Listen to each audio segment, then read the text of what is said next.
Dr. Jonathan West's footsteps echoed in the sterile, dimly lit corridor as he made his way towards the containment wing. His heart pounded in sync with each step, a mix of anticipation and anxiety coursing through his veins. Today was his first day at Site-19, the largest and most secretive facility within the SCP Foundation, and he had been assigned to study SCP-250, an entity that was as fascinating as it was terrifying.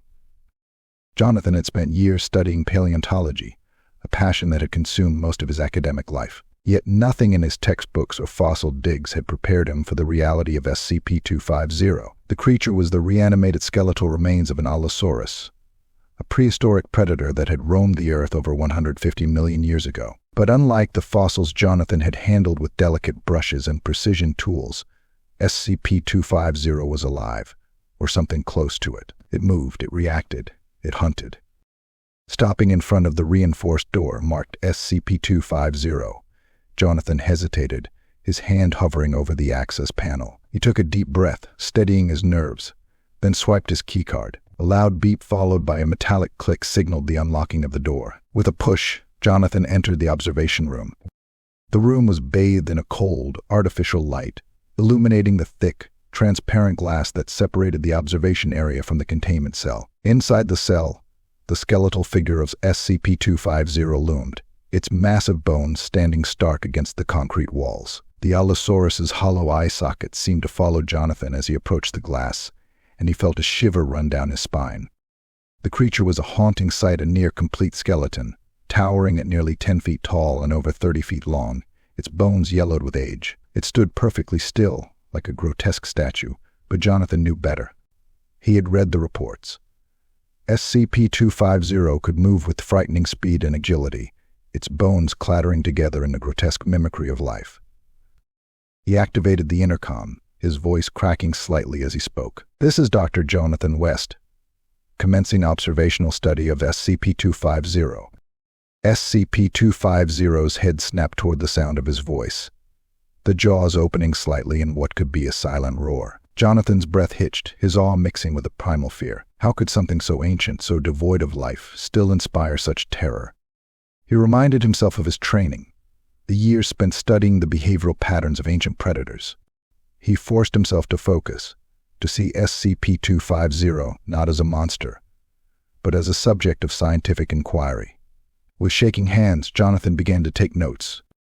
SCP-250 is animated, he whispered into his recorder. It reacts to sound, possibly to vibration. The entity shows a level of awareness that suggests some form of intelligence, though the extent of this is unknown. As he spoke, SCP-250 moved closer to the glass, each step a clattering symphony of bone against bone. Its empty eye socket seemed to pierce through Jonathan, as if assessing him, measuring his worth. The movement was both mesmerizing and horrifying, a perverse dance of death and life intertwined. Jonathan couldn't shake the feeling that SCP-250 was more than just a reanimated skeleton. There was a purpose behind its movements, a strange sense of consciousness that defied everything he knew about the natural world. He pressed a hand against the glass, feeling the coldness seep into his skin, grounding him. "What are you?" he murmured, half expecting an answer. For a moment, it seemed as if SCP-250 paused, its skull tilting ever so slightly to the side, almost like a curious bird. Jonathan's heart skipped a beat. Could it understand him? Was there a remnant of the ancient predator's mind still clinging to those bones, refusing to fade into oblivion? Jonathan's mind raced with possibilities. Perhaps SCP-250's animation was a result of some ancient ritual, a preservation of life beyond death. Or maybe it was something more scientific, an anomaly of biology that allowed these bones to move long after their flesh had decayed. Whatever the answer, Jonathan knew one thing for certain: SCP-250 was more than just a relic of the past. It was a living mystery, a challenge that beckoned him deeper into its enigma. The intercom crackled to life, breaking his reverie. "Dr. West, this is Dr. Emily Ross. I've been assigned to assist with SCP-250's study. How's the first day on the job?" Jonathan turned away from the glass, relief flooding through him at the familiar voice. "Emily, good to hear from you. It's fascinating. SCP-250 is. There's something about it, something that feels almost alive. Emily's laugh was warm, a stark contrast to the cold atmosphere of the containment area. That's why we're here, Jonathan. To uncover the mysteries that others can't even begin to comprehend. I'll be there in a few minutes. We've got a lot of work to do. Jonathan nodded, even though she couldn't see him. Right, I'll see you soon. He turned back to SCP-250, his fear replaced by a growing determination. Whatever secrets SCP-250 held, Jonathan was determined to uncover them. He would dig into the past, into the unknown, until he understood the true nature of this living fossil. As he stared into the empty eyes of SCP-250, Jonathan couldn't shake the feeling that it was staring back, its own questions buried in the silence of time. And for the first time, Jonathan felt a strange connection to the ancient predator, as if their fates were somehow intertwined. He had come here to study the past, but now he was beginning to realize that the past might be studying him as well. The morning sun barely pierced the thick concrete walls of Site-19, but Jonathan West was already wide awake. He stood in his small office, reviewing the notes he had taken the day before. The previous evening's encounter with SCP-250 had left him restless, his mind buzzing with thoughts of the skeletal Allosaurus. Its movements, its apparent awareness, it was all too fascinating, too complex to dismiss as mere anomaly. Today would be his first solo session with SCP-250, and Jonathan felt a mix of excitement and anxiety. He had barely slept, his dreams haunted by images of ancient predators and silent, watchful eye sockets. Shaking off the lingering unease, Jonathan gathered his notes and headed towards the containment area. As he approached SCP-250's cell, the faint hum of the facility's generators filled the air, a constant reminder of the technology keeping them all safe. Jonathan swiped his keycard and the heavy door slid open, revealing the observation room. The glass barrier separating him from SCP-250 shimmered under the fluorescent lights. Jonathan took a deep breath, steeling himself. "All right, let's see what secrets you're hiding," he murmured, more to himself than to SCP-250. He stepped up to the observation panel, pulling out his digital recorder. SCP-250, Session 1. Dr. Jonathan West. "Beginning observational analysis," he announced, his voice steady despite the flutter of nerves in his stomach. He switched on the intercom, allowing SCP-250 to hear his voice. The reaction was immediate. SCP-250's skull snapped up, its hollow eye sockets locking onto Jonathan. The sudden movement startled him, and he took an involuntary step back, his heart racing. He watched as the Allosaurus skeleton tilted its head slightly, a gesture that seemed almost inquisitive. Jonathan scribbled furiously in his notebook. SCP-250 responds to auditory stimuli, displays behavior that could be interpreted as curiosity. He moved slowly, testing a theory. As he walked along the length of the glass, SCP-250's head followed, tracking his movements with uncanny precision. Jonathan's pulse quickened, not out of fear, but fascination. There was an intelligence here, something beyond mere animation. SCP-250 wasn't just reacting, it was observing. "Does it recognize me?" Jonathan wondered aloud, forgetting the recorder for a moment. He stopped moving, and so did SCP-250. It stood motionless, a silent sentinel, its skeletal frame casting long shadows on the cell floor. Jonathan could feel the weight of those empty eye sockets, as if SCP-250 was trying to peer into his very soul. He swallowed hard, trying to keep his voice steady. "What are you thinking?" he asked, knowing there would be no answer. Suddenly the lights flickered. Jonathan glanced up, a frown creasing his forehead. The hum of the generator stuttered, then resumed, only to falter again. An uneasy silence settled over the room. Jonathan's instincts screamed at him. Something was wrong. He turned back to SCP-250, just as the lights went out completely, plunging the room into darkness. Panic flared in Jonathan's chest. He fumbled for the emergency flashlight clipped to his belt, his fingers shaking. The beam of light cut through the darkness, landing on the transparent barrier. Jonathan's heart dropped into his stomach. The glass was gone, retracted into the floor as part of the containment protocol. SCP-250 stood on the other side, free of its confines. "No, no, no," Jonathan muttered, his voice barely a whisper. He backed away slowly, the flashlight trembling in his grip. SCP-250 remained still, its head tilted as if contemplating this new development. Then, with a suddenness that made Jonathan's blood run cold, SCP-250 moved. It took a step forward, then another, each movement accompanied by the chilling sound of bones clinking together. Jonathan stumbled, nearly dropping the flashlight. The Allosaurus skeleton advanced, its hollow eyes fixed on Jonathan. He could see the jagged teeth, the open jaws, and for a terrifying moment, Jonathan was certain this was the end. The predator had been unleashed, and he was the prey. Desperation clawed at him. He needed to get out to find safety, but SCP-250 was blocking the only exit. His mind raced, searching for a solution, some way to survive. The flashlight beam wavered, casting erratic shadows across the room. Jonathan remembered his voice recorder, still on, still recording every sound. An idea sparked in his mind, a slim hope. He grabbed the recorder and played back his earlier voice commands. His voice filled the room, calm and steady. SCP-250, Session 1. Dr. Jonathan West. Beginning observational analysis.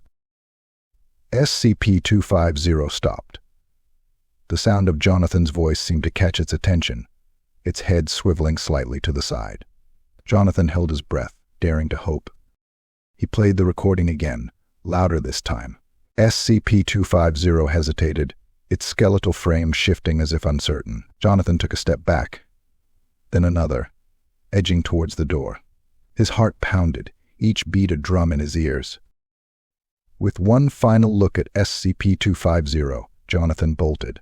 He sprinted to the exit, his breath coming in ragged gasps. He slammed his hand against the door's emergency release, and the door slid open with a hiss. Jonathan stumbled through, his flashlight clattering to the floor. He turned just in time to see SCP-250 reach the doorway, its massive form looming in the dim light. For a heartbeat, predator and prey locked eyes, a silent understanding passing between them. Then the door slammed shut, sealing SCP-250 back inside. Jonathan collapsed against the wall, his chest heaving. His hands shook, his mind reeling from the close call. But even as the adrenaline ebbed, a new feeling took its place. Not fear, but intrigue. SCP-250 hadn't attacked outright. It had followed him, tracked him, but it hadn't killed him. Why? Jonathan's mind churned with questions. What drove SCP-250's actions? Was it merely reacting to stimuli, or was there a deeper motive, a purpose behind its movements? As the facility's lights flickered back to life, Jonathan pushed himself to his feet. He was shaken, but not defeated. If anything, the encounter had only fueled his determination. SCP-250 was more than a specimen to be studied. It was a puzzle to be solved, a mystery waiting to be unraveled. And Jonathan West was just the man to do it. With a final glance at the closed containment door, Jonathan walked away, his mind already formulating new plans, new questions. SCP-250 was intelligent, cunning, and perhaps, just perhaps, capable of understanding. And if it could understand, then maybe, just maybe, it could communicate. Jonathan's hand brushed against the recorder still clipped to his belt. He would find a way to reach SCP-250, to understand its purpose, its origin. He would uncover the secrets hidden in those ancient bones. The hunt had only just begun. Jonathan West's office was cluttered with a maze of files, papers, and open books, each one a testament to his growing obsession with SCP-250. The events of the previous day still echoed in his mind. SCP-250's calculated movements, the malfunctioning containment cell, the near-fatal encounter. Jonathan had narrowly escaped with his life, but the encounter had left him with more questions than answers. He rubbed his eyes, feeling the strain of sleepless nights and relentless research. It had been days since he'd last seen the sun, his time consumed by a quest to understand SCP-250. He had read every available report, watched hours of footage, and pored over historical records, but the creature remained an enigma.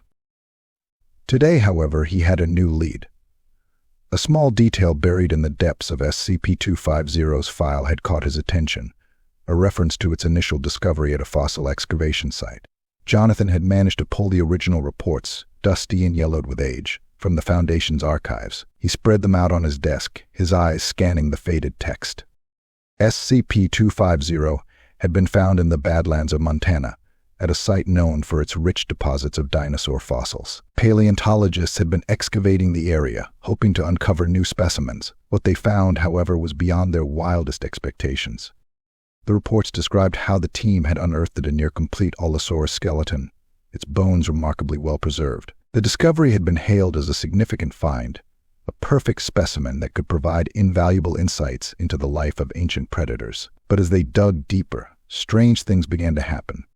Jonathan's eyes narrowed as he read the accounts of the dig team. Equipment malfunctioned, shadows moved without cause, and a sense of unease settled over the site. The team joked about ghosts, but their laughter was forced, their smiles strained. Then, one night, everything changed. It was just past midnight when the ground shook. The camp erupted in chaos, scientists and workers stumbling from their tents, confused and frightened. The tremor lasted only a few moments, but it was enough. When the dust settled, the Allosaurus skeleton was no longer a collection of bones in the ground. It stood, fully formed, towering over the site. Panic spread like wildfire. The dig team scattered, their screams piercing the night as they fled from the monstrous figure. The Allosaurus moved, its bones clattering together, its empty eye sockets glowing with an unnatural light. It was as if the creature had been waiting, buried in the earth for millions of years, and now it was awake. Jonathan leaned back in his chair, his mind reeling. He could almost picture the scene, the paleontologists running, the Allosaurus towering over them, a relic of the past brought to life. How had SCP-250 animated? What force had reawakened this ancient predator? The reports were vague, filled with the panicked scribbles of scientists who had witnessed the impossible. But one account stood out, a single line that sent a chill down Jonathan's spine. The bones are not just bones. There's something alive in them. Something ancient, something powerful. Jonathan's hand trembled as he traced the words. What could this unknown force be? Was it a remnant of the past, some ancient magic or technology that had reanimated the skeleton? Or was it something darker, something beyond human comprehension? He needed answers, but the reports provided none. The Foundation had arrived soon after the incident, containing the Allosaurus and securing the site. The dig team's memories had been wiped, and SCP-250 had been transported to Site 19. The whole affair had been covered up, the site closed, the bones sealed away. Jonathan closed his eyes, trying to piece together the puzzle. SCP-250 was not just a scientific anomaly. It was a mystery, a relic from a time long forgotten. And yet, it was more than that. It was alive, in a sense, aware and reactive. It had followed him with its eyes, responded to his voice, hesitated at his command. What force could grant such abilities to a skeleton? Jonathan's mind raced, considering the possibilities. Could SCP-250 be the product of an ancient civilization, a relic of a time when humanity shared the earth with creatures long extinct? Or was it something more primal, a force of nature that defied explanation? His thoughts were interrupted by a knock on the door. Jonathan looked up, blinking as he was pulled from his reverie. Emily Ross stood in the doorway, her expression a mix of concern and curiosity. "Jonathan, you've been in here for hours," she said, stepping into the room. "I thought I'd bring you some food. You need to take care of yourself." Jonathan smiled gratefully, taking the sandwich she offered. "Thanks, Emily. I can't stop thinking about SCP-250. There's so much we don't know." Emily nodded, pulling up a chair beside him. "I've been reading through the reports you found. It's incredible, isn't it? A skeleton coming to life. It makes you wonder what else is out there, buried in the earth, waiting to be found." Jonathan nodded, his thoughts drifting back to the dig site. "I think there's more to SCP-250 than we realize. It's not just a reanimated skeleton. There's something intelligent about it. Something that makes me think it's not just reacting, but thinking." Emily raised an eyebrow. "You think it's alive?" "In a way, yes," Jonathan replied. "It's not alive like we are, but it's not dead either. It's something in between. And I think whatever force brought it back is still out there, still connected to it." Emily considered his words, her expression thoughtful. "You might be right. But how do we find out what that force is?" Jonathan glanced at the report spread across his desk. "I need to go to the dig site. I need to see where it was found, see if there's anything we missed. If we can understand how SCP-250 was reanimated, maybe we can understand what it wants." Emily's eyes widened. "That's risky, Jonathan. The Foundation won't just let you leave, especially after the containment breach. They'll want to keep you close." "I know," Jonathan said, his voice low. "But I have to try. If there's even a chance that SCP-250 is more than just a mindless monster, then we need to know. We need to understand. Emily was silent for a moment. Then she nodded. I'll help you. Whatever you need, I'll be there. Jonathan smiled, relief washing over him. He wasn't alone in this. Together, they would find the truth, uncover the secrets buried in SCP-250's ancient bones, and maybe, just maybe, they would find a way to communicate with it, to understand the force that had brought it back to life. As they began to make plans, Jonathan felt a sense of purpose, a drive that had been missing since he first arrived at Site-19. SCP-250 was more than a creature to be studied. It was a link to the past, a bridge to a time when the world was wild and untamed. And Jonathan was determined to cross that bridge, no matter what dangers lay ahead. The air in SCP-250's containment chamber was thick with tension. The sterile lights above cast a pale glow over the ancient skeleton, making it appear both majestic and menacing. Jonathan West stood on the observation platform, clipboard in hand, eyes fixed on the towering figure of SCP-250. Each time he watched it, he felt the same awe and unease. The animated remains of the Allosaurus, a predator that had dominated the Earth millions of years ago, now stood quietly in the center of the cell. Its hollow eye sockets, dark and empty, seemed to peer into the past and the present simultaneously. Jonathan had spent the past week studying SCP-250's movements, searching for patterns, clues to its behavior. Despite the initial terror of the containment breach, his fascination with the creature had only grown. He had seen something in its actions, something deliberate, almost thoughtful. SCP-250 wasn't merely a reanimated fossil. It was responding to its environment, interacting with the world around it. All right, let's begin, Jonathan said, breaking the silence. He spoke into the recorder clipped to his belt, documenting every detail. His voice was calm, but inside he felt the familiar thrill of discovery. Beside him, Emily Ross adjusted her glasses, her expression focused. She had been Jonathan's partner in these experiments, her expertise in behaviorism complementing his knowledge of ancient life. Together, they were determined to unravel the mystery of SCP-250. Let's start with the vibrations, Emily suggested, holding up a small device resembling a tuning fork. I've calibrated this to produce low-frequency sounds. If your theory is correct, SCP-250 should respond to these stimuli. Jonathan nodded, his eyes never leaving SCP-250. Go ahead. Emily struck the tuning fork against the metal railing, producing a deep, resonant hum. The sound vibrated through the air, a subtle but distinct frequency. Jonathan held his breath, watching for any sign of reaction. At first, SCP-250 remained still, its skeletal form rigid and unmoving. Then, slowly, it began to shift.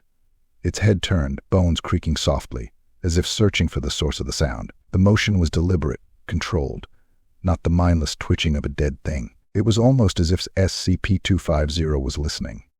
Jonathan's pulse quickened. It's responding, he whispered, his voice barely audible. Emily nodded, her eyes wide with fascination. Increase the frequency, she instructed, her tone eager. Jonathan adjusted the tuning fork, producing a higher pitch. The sound filled the chamber, reverberating off the walls. SCP-250's reaction was immediate. It took a step forward, its skeletal foot tapping against the concrete floor. Jonathan could feel the vibrations in his chest, a primal echo that seemed to resonate with SCP-250's very being. Fascinating, Jonathan breathed, his mind racing. It's not just hearing the sound, it's feeling it. The vibrations. It's like they're awakening something in it. Emily glanced at him, her eyes alight with curiosity. What do you think it means? Jonathan shook his head, still watching SCP-250. I don't know yet, but I think it's connected to its past. These vibrations, they must remind it of something from when it was alive. Maybe the sound of footsteps, the vibrations of the earth. It's reacting to a memory, a sensation it once knew. Emily nodded thoughtfully. If that's true, then SCP-250 is capable of more than just basic reactions. It has memory, awareness, even if it's only on a primal level. That's incredible. Jonathan's mind raced with possibilities. SCP-250 wasn't just a relic. It was a bridge to a time long past. A living fossil that could remember its ancient life. The implications were staggering. If SCP-250 could remember, Could it learn? Could it adapt to new stimuli, develop new behaviors? He turned to Emily, his excitement barely contained. We need to test more stimuli, see how it reacts to different sounds, different vibrations. If SCP-250 can learn, we might be able to communicate with it, understand what it's trying to tell us. Emily nodded, her own excitement evident. I'll get the equipment. We can start with different frequencies, maybe even introduce visual stimuli. If SCP-250 is responding to sound, it might respond to light as well. Jonathan felt a surge of hope. For the first time since he had arrived at Site-19, he felt like he was on the verge of a breakthrough. SCP-250 was more than just a curiosity, it was a key to understanding the past. A window into a world that had long since vanished. As they prepared for the next round of experiments, Jonathan couldn't shake the feeling that SCP-250 was aware of them, watching, waiting. It had responded to the sound, moved towards it, as if drawn by a memory. What else could it remember? What other secrets were locked within its ancient bones? The experiments continued late into the night. Jonathan and Emily tested different sounds, different frequencies, each one eliciting a response from SCP-250. It moved, it turned. It followed the vibrations, each movement deliberate, almost purposeful. Jonathan could see a pattern emerging, a logic behind SCP-250's actions. It's learning, Jonathan said, his voice filled with awe. It's adapting to the stimuli, reacting to new sounds, new vibrations. SCP-250 is. It's thinking. Emily nodded, her eyes wide with wonder. It's more than just a skeleton. It's a living being, in its own way. We need to document this, show the Foundation what we've found. This could change everything we know about SCP-250. Jonathan agreed, his mind racing with possibilities. SCP-250 wasn't just a relic of the past, it was a living, thinking creature capable of memory, learning, and perhaps even communication. The implications were staggering, not just for their research, but for the understanding of life itself. As they packed up their equipment, Jonathan glanced back at SCP-250, its skeletal form still standing in the center of the cell. It was watching him, its empty eye sockets following his movements. Jonathan felt a shiver run down his spine, a mixture of fear and fascination. What was SCP-250 thinking? Did it understand them, recognize them? And if it did, what did it want? Jonathan didn't have the answers, not yet, but he was determined to find them.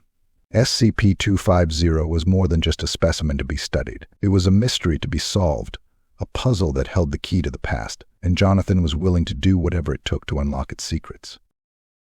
As he turned off the lights and closed the door behind him, Jonathan couldn't shake the feeling that SCP-250 was watching, waiting, and that whatever it was searching for, it had just taken one step closer to finding it.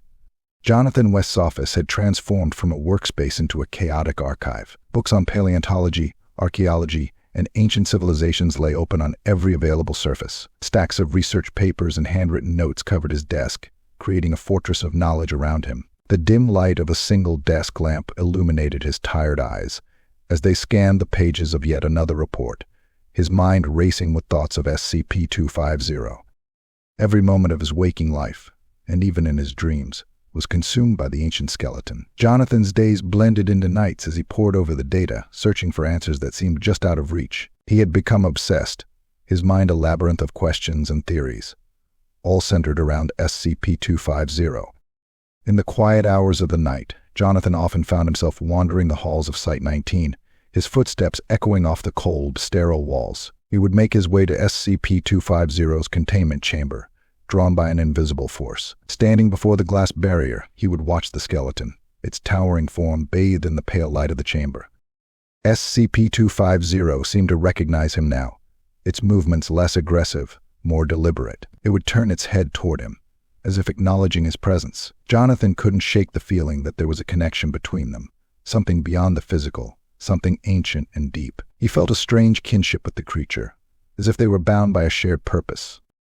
The dreams had started not long after the experiments began. They were vivid, more real than reality, transporting Jonathan to a world long lost to time. He would find himself standing in a vast, prehistoric landscape, surrounded by towering ferns and the calls of distant creatures. The sky was a deep, vibrant blue, the air filled with the sense of earth and life.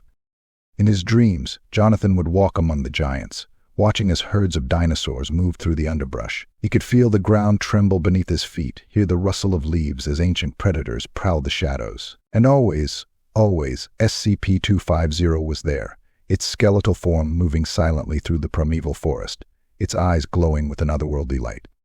Jonathan would wake from these dreams with his heart pounding, the images burned into his mind. He could still feel the vibrations of the earth, the scent of ancient life lingering in his nostrils. It was as if SCP-250 was calling to him, reaching out from across the millennia, drawing him into its world. His colleagues began to notice the changes in him. His eyes were red-rimmed and tired, his face pale and drawn. He spoke of little else but SCP-250, his conversations filled with theories and speculations about the creature's origins and purpose. He became isolated, distant, his mind lost in a world of ancient bones and forgotten secrets. "Jonathan, you need to take a break," Emily said one day, her voice filled with concern. They were in the break room, the hum of the Hummuffy machine filling the silence. Emily's eyes searched his, worry etched into her features. "You've been working nonstop for weeks. You're barely eating, barely sleeping. This isn't healthy." Jonathan waved her concerns away, his mind already drifting back to his research. "I can't stop now, Emily. I'm so close. SCP-250. It's more than just a skeleton. There's something there, something it's trying to tell us. I need to understand." Emily sighed, her frustration evident. "I know you're fascinated by SCP-250, but you can't let it consume you. There are other projects, other responsibilities. The Foundation." "The Foundation can wait," Jonathan interrupted, his voice sharp. He softened his tone, seeing the hurt in Emily's eyes. "I'm sorry, Emily. It's just, I've never felt like this before. SCP-250 is different. It's not just another SCP. It's alive in a way. It's trying to communicate. I can't ignore that." Emily looked at him, her eyes filled with a mixture of understanding and concern. "Just promise me you'll be careful, Jonathan. I don't want to see you get hurt." Jonathan nodded, though he knew he couldn't keep that promise. He was too far gone, too deep into the mystery of SCP-250. He needed to know to understand. The dreams, the experiments, the connection he felt with SCP-250, it was all leading him somewhere, drawing him towards a truth he couldn't yet see. Later that night, Jonathan found himself back in SCP-250's chamber. The lights were dim, casting long shadows across the floor. SCP-250 stood in the center, its skeletal form still and silent. Jonathan approached the glass, his heart beating in time with the rhythmic hum of the containment systems. "Hello, old friend," he whispered, his voice barely audible. SCP-250's head turned slightly, its eye sockets fixing on him. Jonathan felt a shiver run down his spine. He placed a hand on the glass, feeling the cold seep into his skin. "What are you trying to tell me?" SCP-250 remained silent, its bones creaking softly as it shifted. Jonathan closed his eyes, trying to sense the connection, the bond he felt with the creature. In his mind's eye, he saw the ancient landscape, the towering ferns, the distant calls of dinosaurs. He felt the earth tremble, the vibrations coursing through his body, resonating with the bones of SCP-250. The dreams were more than dreams, he realized. They were memories, echoes of a time long past, a world that SCP-250 had once known. The creature was trying to share its past, to bridge the gap between then and now. It was reaching out, not just to Jonathan, but to anyone who would listen. Jonathan's eyes snapped open, his mind alight with realization.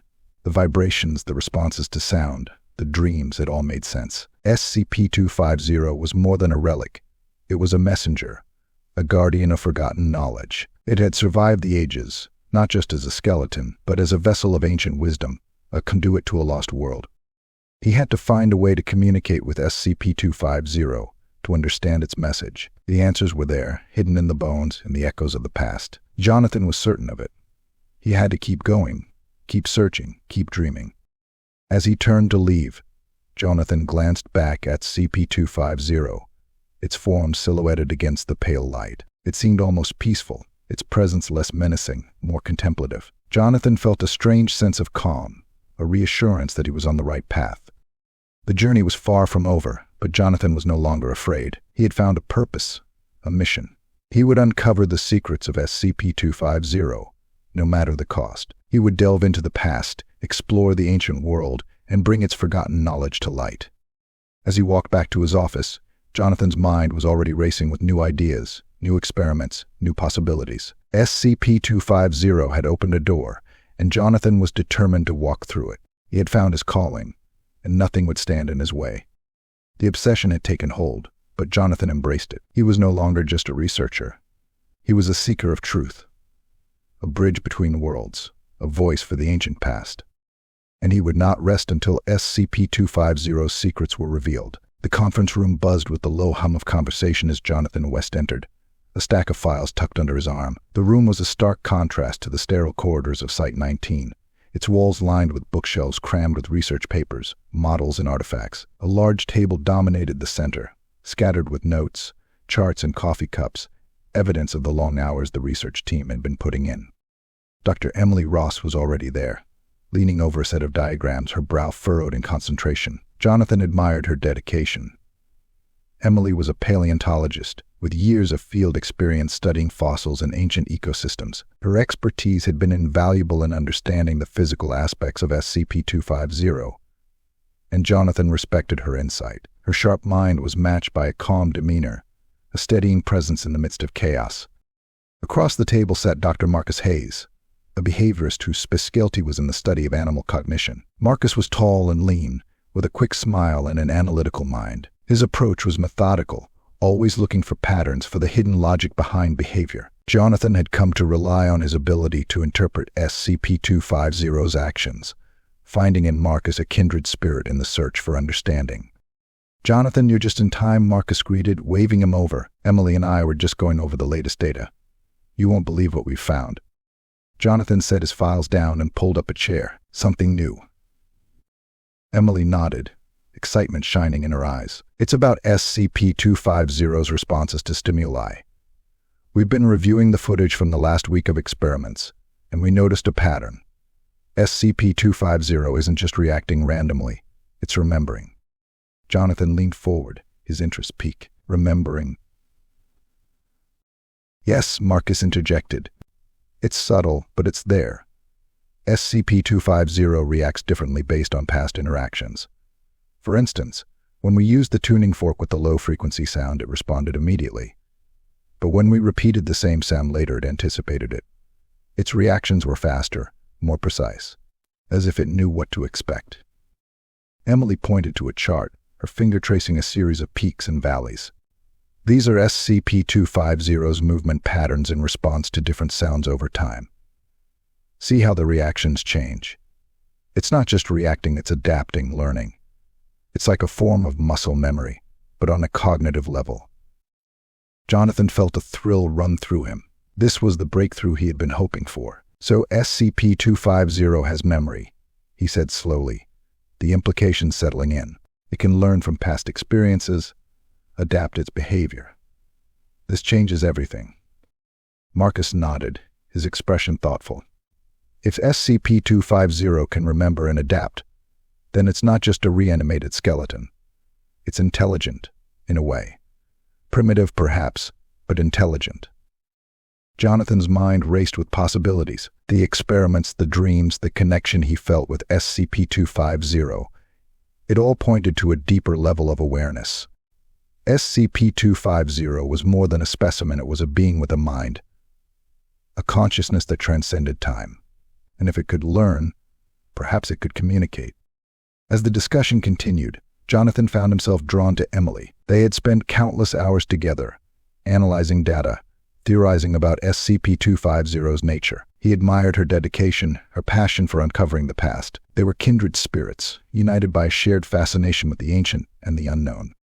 "Emily, what do you think SCP-250 is trying to tell us?" Jonathan asked later, as the meeting wound down. They stood by the window, looking out at the darkened sky, the world outside a distant memory.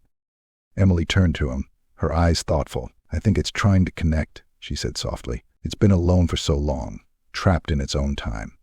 Maybe it sees us as a link to the past, a way to remember what it once was." Jonathan nodded, feeling a deep sense of understanding. "I feel the same way. It's like there's a bridge between us, a connection that goes beyond time. SCP-250 recognizes us, responds to us. It's not just an experiment. It's personal. Emily smiled, a warm, genuine smile that made Jonathan's heart lift. I'm glad we're in this together, Jonathan. Whatever SCP-250 is, we'll find the answers. Together. Jonathan felt a surge of gratitude, a warmth that cut through the isolation he had felt. He wasn't alone. Emily, Marcus, they were a team, united in purpose. Together, they would uncover the secrets of SCP-250, no matter where the journey took them. As they turned to leave, Marcus called out, his voice tinged with excitement. Hey, Jonathan, Emily, check this out.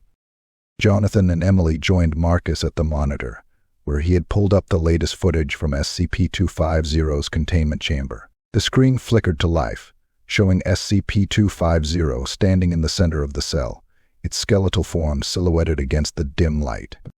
Watch this, Marcus said, pointing to the screen. The footage showed Jonathan entering the chamber, approaching the glass. SCP-250's head turned, following his movements. As Jonathan spoke, SCP-250 shifted, its bones creaking softly. But then, something strange happened. SCP-250 raised its skeletal arm, mimicking Jonathan's gesture as he gestured towards the sound equipment. Jonathan's breath caught in his throat. It's copying me. Marcus nodded, his eyes wide. It's not just recognizing you, Jonathan. It's mimicking your behavior, mirroring your actions. It's learning from you. Emily's hand tightened on Jonathan's arm. If SCP-250 can mimic behavior, then it's capable of understanding on a deeper level. It's not just reacting, it's engaging. It's trying to communicate. Jonathan felt a rush of excitement mixed with a hint of fear. SCP-250 was more than he had ever imagined. It was intelligent, aware, capable of memory and learning. It was a being from a time long past, reaching out across the ages, seeking connection. We need to take this to the next level, Jonathan said, his voice firm. We need to develop a system, a way to communicate with SCP-250. If it can mimic, it can learn. And if it can learn, then maybe it can speak. Marcus and Emily exchanged a glance, their eyes reflecting the same mix of excitement and determination. We're with you, Jonathan, Emily said. Whatever it takes, we'll find a way. Jonathan nodded, his mind already racing with possibilities. They had opened a door, glimpsed a truth that had been hidden for millennia. SCP-250 was a key, a link to a time long forgotten, and they were the ones who would unlock its secrets. As they left the conference room, Jonathan felt a sense of purpose, a drive that had been missing for so long. The journey was far from over, but they were on the right path. SCP-250 was more than a mystery. It was a story waiting to be told, a bridge between past and present. And Jonathan was determined to tell that story, no matter where it led. The past was calling, and he was ready to answer. The containment chamber for SCP-250 had been transformed. What was once an open space now held a series of walls, forming a complex maze. The walls were high and smooth, designed to challenge even the most perceptive of creatures. Jonathan West stood at the entrance, clipboard in hand, his gaze fixed on the maze's first turn. He could feel the anticipation buzzing in the air, a tangible excitement that seemed to vibrate through the walls. Next to him, Dr. Emily Ross and Dr. Marcus Hayes watched with a mixture of curiosity and skepticism. The maze was Jonathan's latest experiment, a test designed to push SCP-250's abilities to their limits. Jonathan believed that SCP-250 was more than just a reanimated skeleton, that it was capable of thought, of memory, even of problem-solving. Today, he intended to prove it. Are we ready? Jonathan asked, his voice calm but laced with excitement. Emily nodded, adjusting her glasses. The cameras are set up, and the tracking devices are calibrated. We'll be able to monitor SCP-250's movements through the entire maze. Marcus held up a remote control, his finger hovering over a button, ready to release. On your signal, Jonathan. Jonathan took a deep breath, steadying himself. This was a critical moment, a chance to show that SCP-250 was more than just a curiosity. He glanced at the skeletal figure standing in the center of the chamber, its bones stark against the pale light. SCP-250 was still, its head tilted slightly as if listening, waiting. Release SCP-250, Jonathan said, his voice firm. Marcus pressed the button, and the gate at the maze's entrance slid open with a metallic hiss. SCP-250's head turned toward the sound, its eye sockets locking onto the open gate. For a moment, it remained still, as if contemplating the change. Then, with a creak of ancient bones, it began to move. Jonathan watched, his heart pounding. SCP-250 stepped into the maze, its skeletal feet tapping softly against the concrete floor. It moved slowly, deliberately, its head turning from side to side as it surveyed its surroundings. The maze stretched out before it, a series of twists and turns designed to disorient and confuse. SCP-250 paused at the first intersection, its head turning left, then right. Jonathan held his breath, waiting. SCP-250 took a step forward, choosing the left path. Jonathan's eyes flicked to the monitor, tracking SCP-250's progress. The maze was designed with dead ends and false leads, but SCP-250 moved with purpose, navigating each turn with ease. It's doing it, Emily whispered, her eyes wide with amazement. It's navigating the maze. Marcus nodded, his expression thoughtful. It's not just moving randomly. It's making choices using its senses to find the correct path. This is more than just a reaction. It's problem-solving. Jonathan felt a surge of triumph. SCP-250 was not merely a reanimated fossil. It was a being capable of thought, of decision-making.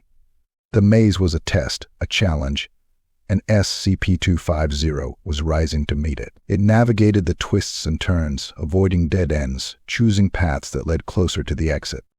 Minutes stretched into an hour as SCP-250 continued to move through the maze. Jonathan watched, fascinated by the creature's movements. There was a grace to its actions, a fluidity that spoke of intelligence, of awareness. SCP-250 was not just an ancient predator, it was a being with a mind, a consciousness that defied time. Finally, SCP-250 reached the exit, stepping through the final gate with a quiet dignity. Jonathan let out a breath he hadn't realized he was holding. He turned to Emily and Marcus, a smile spreading across his face. "It did it," he said, his voice filled with awe. SCP-250 solved the maze. Emily nodded, her eyes shining. "This is incredible, Jonathan. SCP-250 is more than just a skeleton. It has memory, intelligence. It can learn, adapt. It's alive in its own way." Marcus scratched his chin, his expression thoughtful. "But how? How does a reanimated skeleton possess memory? Consciousness? This goes beyond anything we've ever seen. It challenges our very understanding of life." Jonathan nodded, his mind racing with possibilities. Maybe it's not just about the skeleton. Maybe it's something in the bones, something ancient that retains memory thought. A consciousness that has survived through the ages, waiting to be awakened. Emily frowned, her mind clearly racing. But what kind of consciousness? Is it the mind of the Allosaurus? Or something else, something that existed before, during, and after the life of the dinosaur? Jonathan's eyes flickered back to SCP-250, now standing still, its head turned toward them, as if listening. "I don't know," he admitted. "But I'm going to find out. SCP-250 is trying to tell us something, to show us something. We need to keep pushing, keep exploring. We're on the brink of a discovery that could change everything." The team spent hours reviewing the footage, analyzing SCP-250's movements, its choices. Each turn, each step was examined, dissected, discussed. Jonathan felt a thrill with each revelation, each new insight into SCP-250's mind. It was a puzzle, a mystery that was slowly unraveling, revealing the truth hidden within the ancient bones. But with each discovery came new questions, new uncertainties.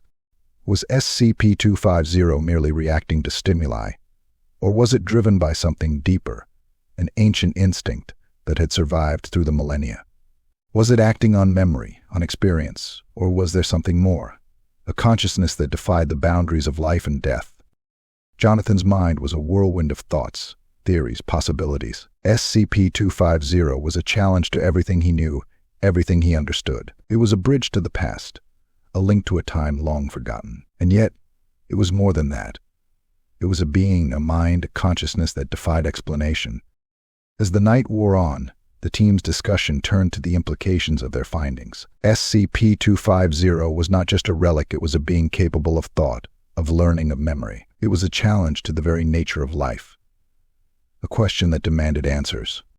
"What do we do now?" Marcus asked, his voice quiet, thoughtful. Jonathan looked at SCP-250, its skeletal form silhouetted against the light. "We keep pushing. We keep testing, exploring. SCP-250 is more than we ever imagined. We need to understand it, to learn from it. It's not just a subject. It's a partner, a guide to a world we've never known." Emily nodded, her eyes filled with determination. "Whatever it takes, we'll find the answers." SCP-250 is a key, a link to the past. We can't stop now. Jonathan felt a surge of hope, a sense of purpose. They were on the brink of a discovery, a revelation that could change everything. SCP-250 was more than a mystery, it was a challenge, a question that demanded to be answered. As the team packed up their equipment, Jonathan glanced back at SCP-250, its empty eye sockets gazing into the distance. He felt a strange sense of kinship, a bond that transcended time and space. SCP-250 was not just a skeleton. It was a mind, a consciousness, a being that had survived the ages. And Jonathan was determined to unlock its secrets, no matter the cost. The past was calling, and he was ready to answer. The journey was far from over, but Jonathan was no longer afraid. He had found his purpose, his mission. SCP-250 was more than a relic. It was a story waiting to be told, a bridge between the past and the present, and Jonathan was determined to cross that bridge, no matter where it led. The lights in Site-19 flickered, casting long shadows across the sterile white walls of the corridors. Jonathan West walked quickly, his footsteps echoing unnaturally in the emptiness. He clutched a stack of reports under his arm, his mind preoccupied with thoughts of SCP-250. The atmosphere in the facility had changed in the past few days, and he couldn't shake the feeling that something was watching him. Ever since the maze experiment, strange things had been happening. Jonathan had dismissed the first few incidents as coincidences, quirks of the aging facility. A clipboard falling off a table, a door creaking open by itself. These were the kinds of things that happened in a place like Site-19. But now, the occurrences were becoming harder to ignore.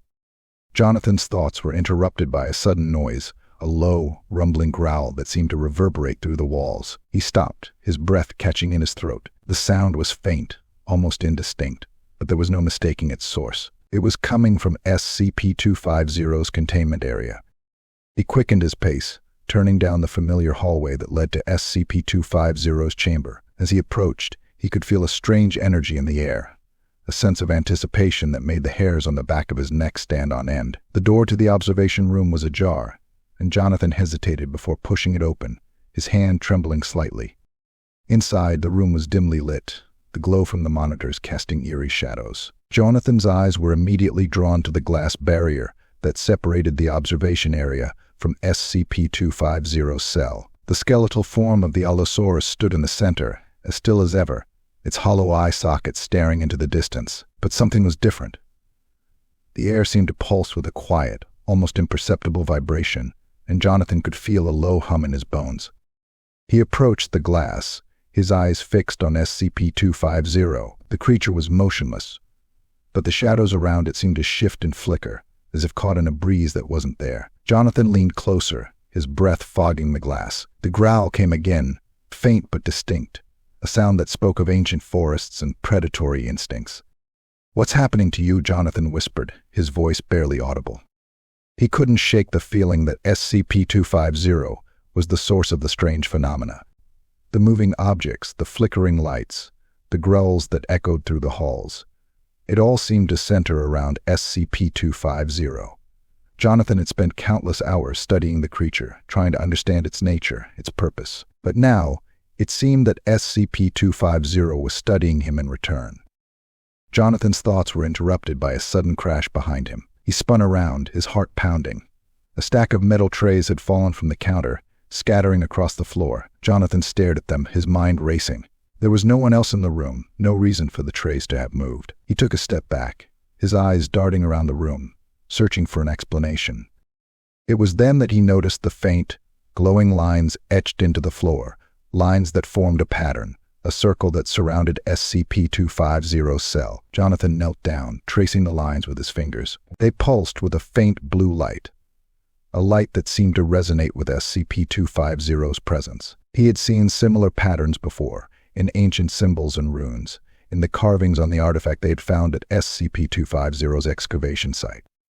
"What are you?" Jonathan muttered, his voice trembling. "What do you want?"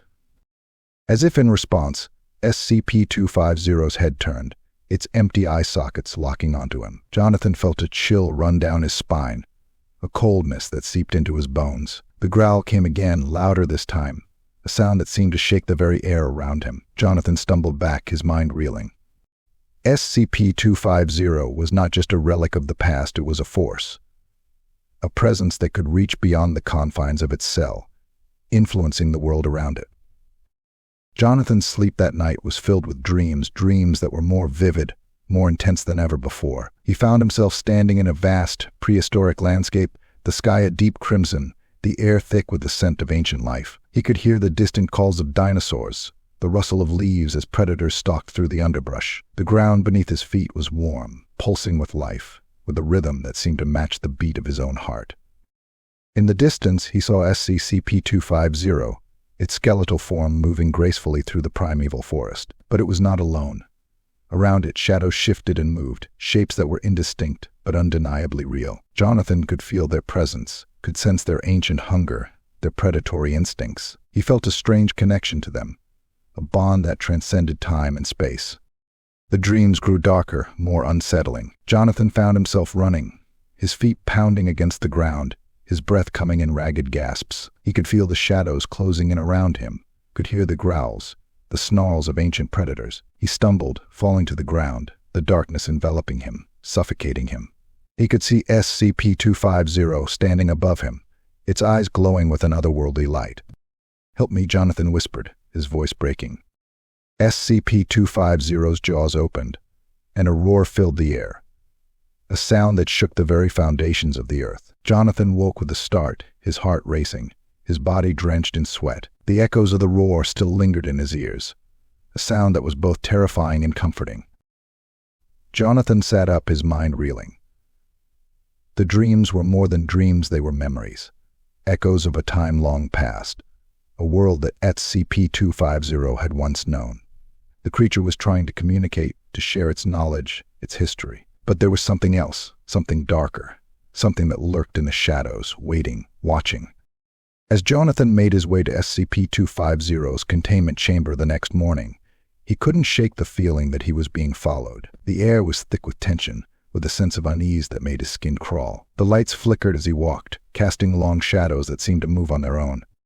When he reached the chamber, he found Emily and Marcus already there, their faces pale, their eyes wide with fear. "Jonathan," Emily said, her voice trembling. "Something's happening. The objects in the lab, the lights. It's SCP-250. It's affecting the facility. It's alive."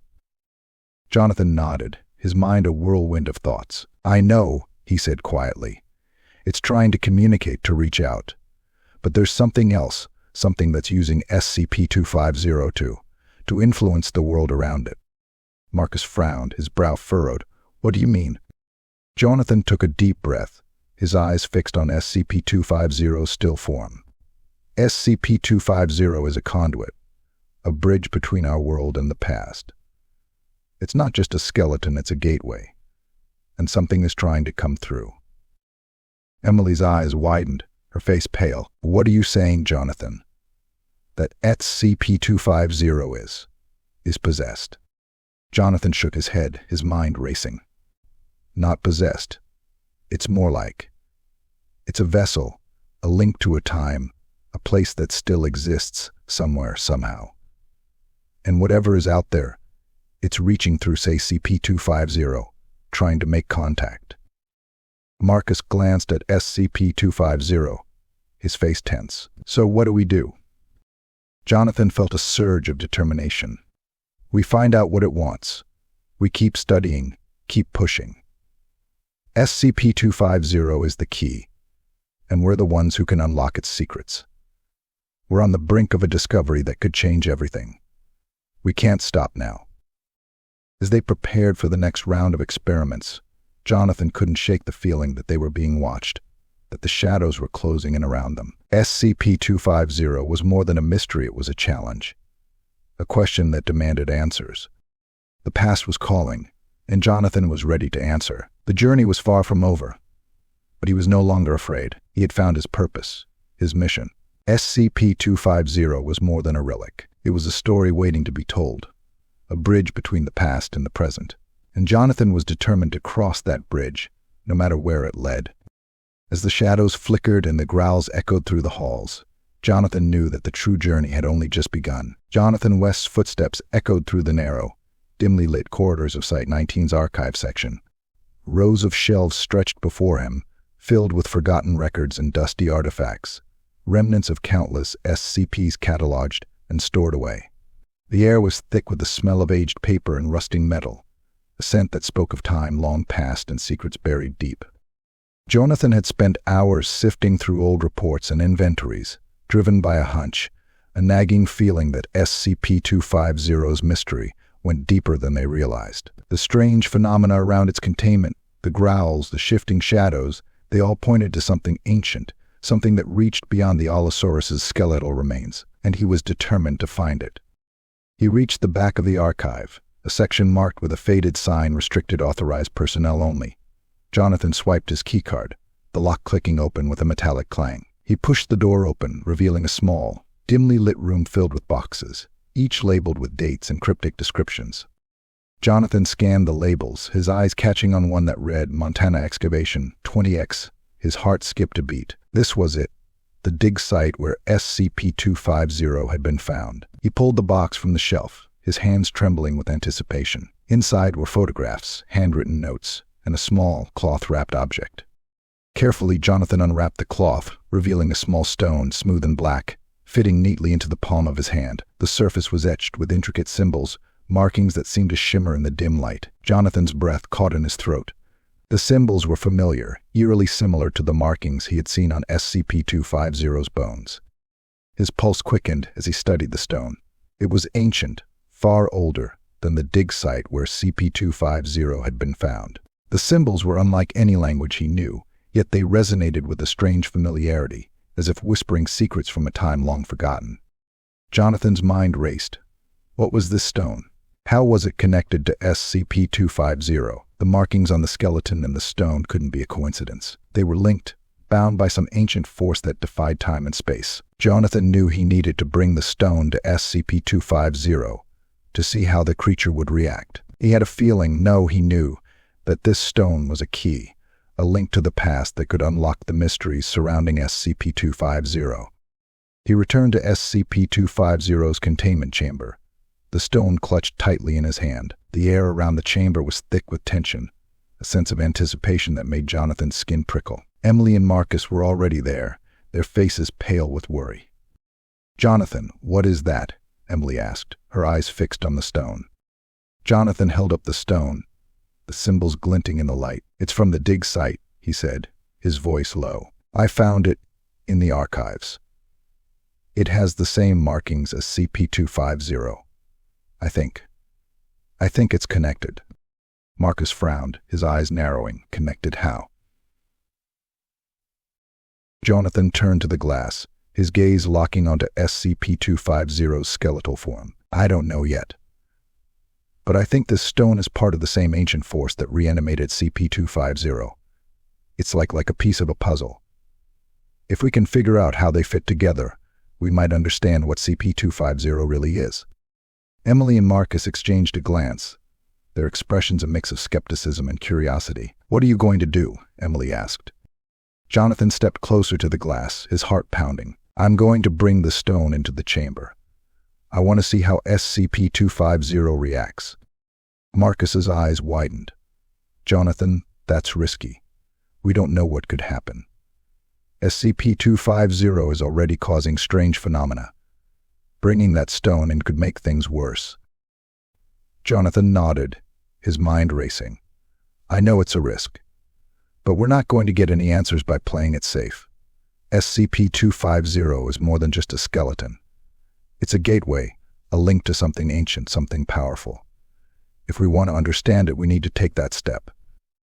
Emily hesitated, then nodded.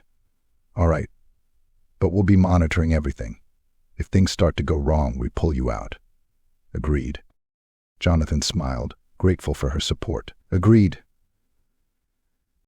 He stepped into the chamber, the stone warm in his hand. The door slid shut behind him, the sound echoing in the silence. Jonathan felt a chill run down his spine as he approached SCP-250, its empty eye sockets seeming to follow his every move. He could feel the stone vibrating in his hand, a low hum that resonated with SCP-250's presence.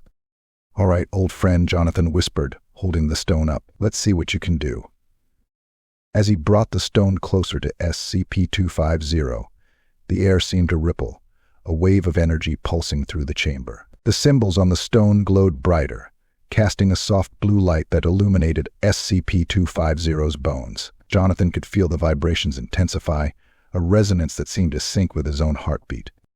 SCP-250's head moved, its jaws parting slightly, a low growl rumbling from deep within its chest. Jonathan held his breath, watching as SCP-250's bones began to glow, the same blue light pulsing through its skeletal frame. The symbols on its bones shimmered, matching the patterns on the stone, as if responding to an ancient call.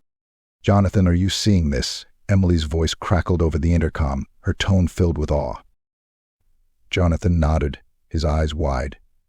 It's resonating. The stone and SCP-250, they're connected. They're communicating. As the light pulsed, Jonathan could feel a presence, a consciousness reaching out from the stone, from SCP-250. It was ancient, powerful, a force that spoke of ages long past, of civilizations lost to time. Jonathan could see visions, flashes of images that filled his mind, ancient temples, towering monoliths, figures shrouded in shadow. He could hear whispers, voices speaking in a language he couldn't understand, but that resonated with a truth that transcended words. Jonathan staggered, the intensity of the vision overwhelming.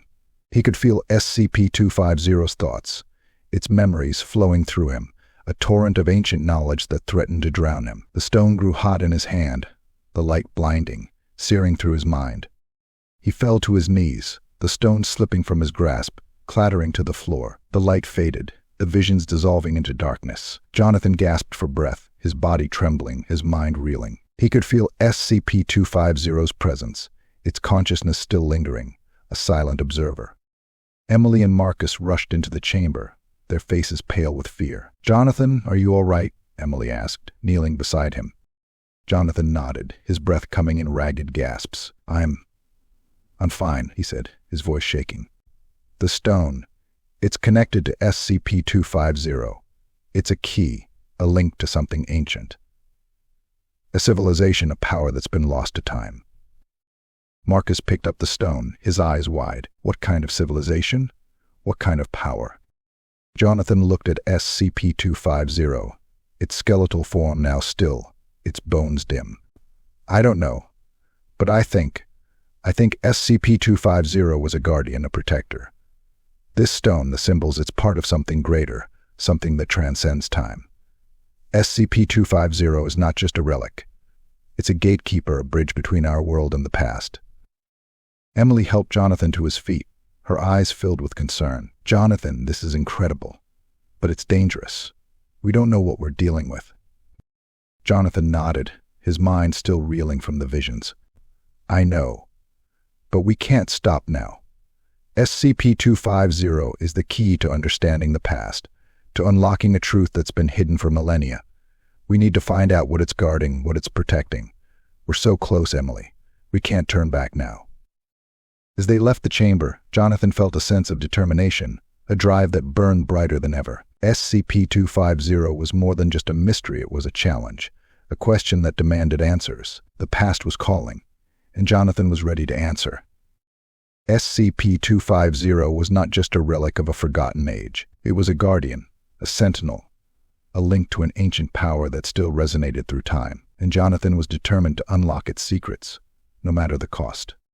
The journey was far from over, but Jonathan knew he was on the right path. SCP-250 had opened a door, and he was ready to step through. The past and the present were intertwined, bound by the ancient symbols that glowed with a light that had not been seen for millennia. And Jonathan was the one who would bring that light back into the world.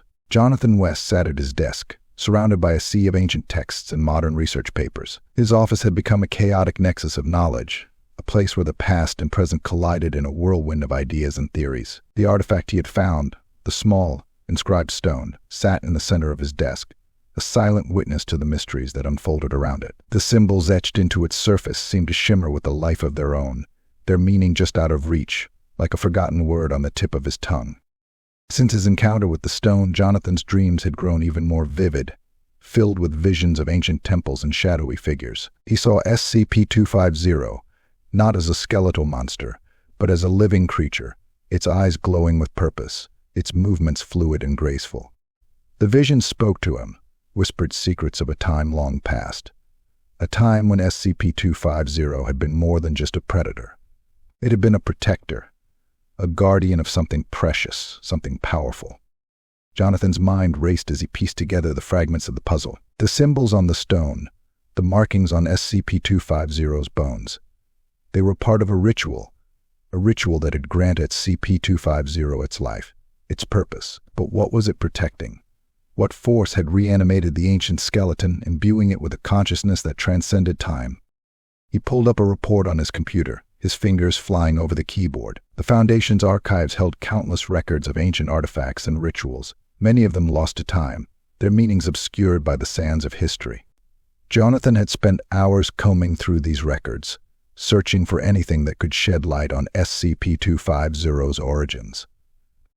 One report caught his eye, a fragment of a text recovered from an archaeological site in Mesopotamia. The text spoke of a ritual, a ceremony performed by an ancient civilization to protect their sacred sites. The ritual involved the use of a stone, inscribed with symbols, a stone that could bind a guardian to the place it was meant to protect. The guardian would be awakened in times of danger, its purpose to ward off intruders, to protect the secrets of the past. Jonathan's heart pounded as he read the text. This was it, the key to understanding SCP-250. The Allosaurus had been reanimated by a similar ritual, its bones marked with symbols that bound it to its purpose. SCP-250 was not just a reanimated skeleton, it was a guardian, a sentinel that had been awakened to protect something ancient, something powerful. He turned to Emily and Marcus, who were seated across from him, their faces intent as they listened to his theories. "I think I've figured it out," Jonathan said, his voice filled with excitement. SCP-250 was once a guardian, a protector of something sacred. The ritual that reanimated it wasn't just about bringing a skeleton to life. It was about giving it a purpose, a mission to protect. Emily nodded, her eyes wide with understanding. "That explains the aggression, the way SCP-250 reacts to certain stimuli. It's not just mindlessly attacking. It's defending, responding to perceived threats." Marcus leaned back in his chair, his brow furrowed. "But what is it protecting? The artifact? The excavation site? Or is it something more abstract, like knowledge or power?" Jonathan shrugged, his mind still racing. "I don't know. But I think SCP-250's aggression is tied to its role as a guardian. It's not attacking randomly, it's acting on instinct, on a purpose that's been embedded in it by the ritual. It's protecting something it was bound to thousands of years ago." The team sat in silence for a moment, the weight of Jonathan's words hanging in the air. SCP-250 was no longer just a subject to be studied, it was a being with a purpose, a relic of a forgotten age. The Allosaurus skeleton, once a feared predator, had been transformed into a guardian, a protector of ancient secrets. Jonathan stood, his eyes fixed on the artifact. "We need to learn more about this ritual, about the civilization that performed it. If we can understand what SCP-250 was meant to protect, we might be able to understand its purpose, its actions." Emily nodded, her expression determined. "I'll start going through the archaeological records, see if I can find any more references to rituals involving guardians. There must be more information out there, something that can help us piece together the puzzle." Marcus stood as well, his face thoughtful. "I'll look into SCP-250's behavior, see if there are any patterns that match the behaviors of known guardians or protectors. If SCP-250 is acting on instinct, there might be clues in its actions." Jonathan smiled, feeling a sense of camaraderie and purpose. They were a team, united by a shared mission. SCP-250 was more than just a monster, it was a link to the past, a key to understanding the mysteries of history, and together, they would unlock its secrets. As they prepared to leave, Jonathan glanced back at SCP-250's containment chamber. The Allosaurus skeleton stood still, its bones glowing faintly in the dim light. But as Jonathan watched, he could see a change, a subtle shift in SCP-250's posture, a recognition that hadn't been there before. It was as if SCP-250 could sense their understanding, their realization of its purpose. Jonathan felt a connection, a bond that transcended time and space. SCP-250 was not just a relic, it was a guardian, a protector. And Jonathan was determined to help it fulfill its purpose, to understand the ancient force that had given it life. The days that followed were filled with research, with long hours spent in the archives, poring over ancient texts and records. Emily uncovered references to guardians and ancient cultures, from the Anunnaki of Mesopotamia to the shamans of early Mesoamerica. Each reference spoke of rituals, of stones inscribed with symbols, of guardians bound to protect sacred places and powerful secrets. Marcus analyzed SCP-250's behavior, comparing it to known patterns of protective creatures. He found similarities, evidence that SCP-250 was acting on instincts embedded in its bones, instincts that had been awakened by the ritual. SCP-250's aggression was not random, it was a response to threats, a manifestation of its role as a protector. As Jonathan studied the artifact, he began to see patterns, connections that linked SCP-250 to ancient civilizations. The symbols on the stone, the markings on SCP-250's bones, they were part of a language that spoke of power, of protection, of ancient knowledge. Jonathan could feel the presence of the past, the echoes of a time when SCP-250 had stood as a guardian, a sentinel. His dreams became more vivid, filled with images of ancient temples, of rituals performed under the light of a full moon. He saw figures shrouded in shadow, chanting in a language he could not understand, their voices filled with power, with purpose. He saw SCP-250, not as a skeleton, but as a living creature, its eyes glowing with an inner light, its movements graceful and powerful. In his waking hours, Jonathan found himself drawn to SCP-250, spending hours in the containment chamber, studying its every move. SCP-250's interactions with him grew more complex, more deliberate. It would follow him with its eyes, mimic his movements, respond to his voice. Jonathan could feel a connection, a mutual recognition that went beyond the physical.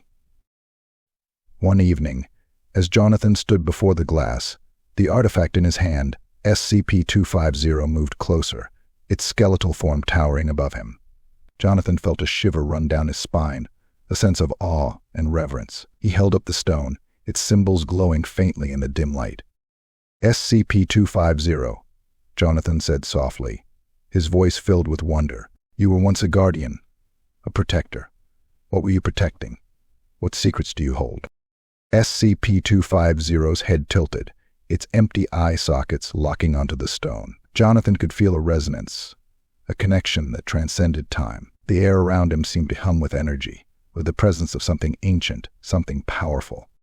As the light from the stone illuminated SCP-250's bones, Jonathan could see the symbols on its bones glowing, matching the patterns on the artifact. It was as if the two were one, bound by a force that defied time and space.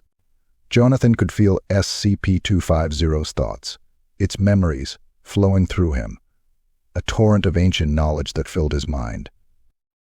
Jonathan knew then, with a certainty that went beyond reason, that SCP-250 was not just a relic of a forgotten age. It was a guardian, a protector, bound to a purpose that transcended time. It had been awakened to protect, to guard something precious, something powerful. And Jonathan was determined to uncover what that was. SCP-250 had opened a door, a gateway to the past, and Jonathan was ready to step through. The journey was far from over, but Jonathan knew he was on the right path. SCP-250 was more than a monster. It was a story waiting to be told, a link between the past and the present, and Jonathan was determined to tell that story, no matter where it led. Jonathan West leaned against the cold glass of SCP-250's containment chamber, his eyes fixed on the towering skeletal form of the Allosaurus. In the dim light, SCP-250 seemed almost peaceful, its ancient bones glowing faintly, the symbols etched into them pulsating with a soft blue light. Jonathan felt a strange mix of emotions as he watched SCP-250: awe, fascination, and something else, something that felt dangerously like empathy. In the weeks since he had discovered the artifact and begun to unravel the secrets of SCP-250's past, Jonathan's perception of the creature had shifted. SCP-250 was no longer just a specimen to be studied, a relic of a forgotten age. It was a being with a purpose, a guardian bound by an ancient ritual.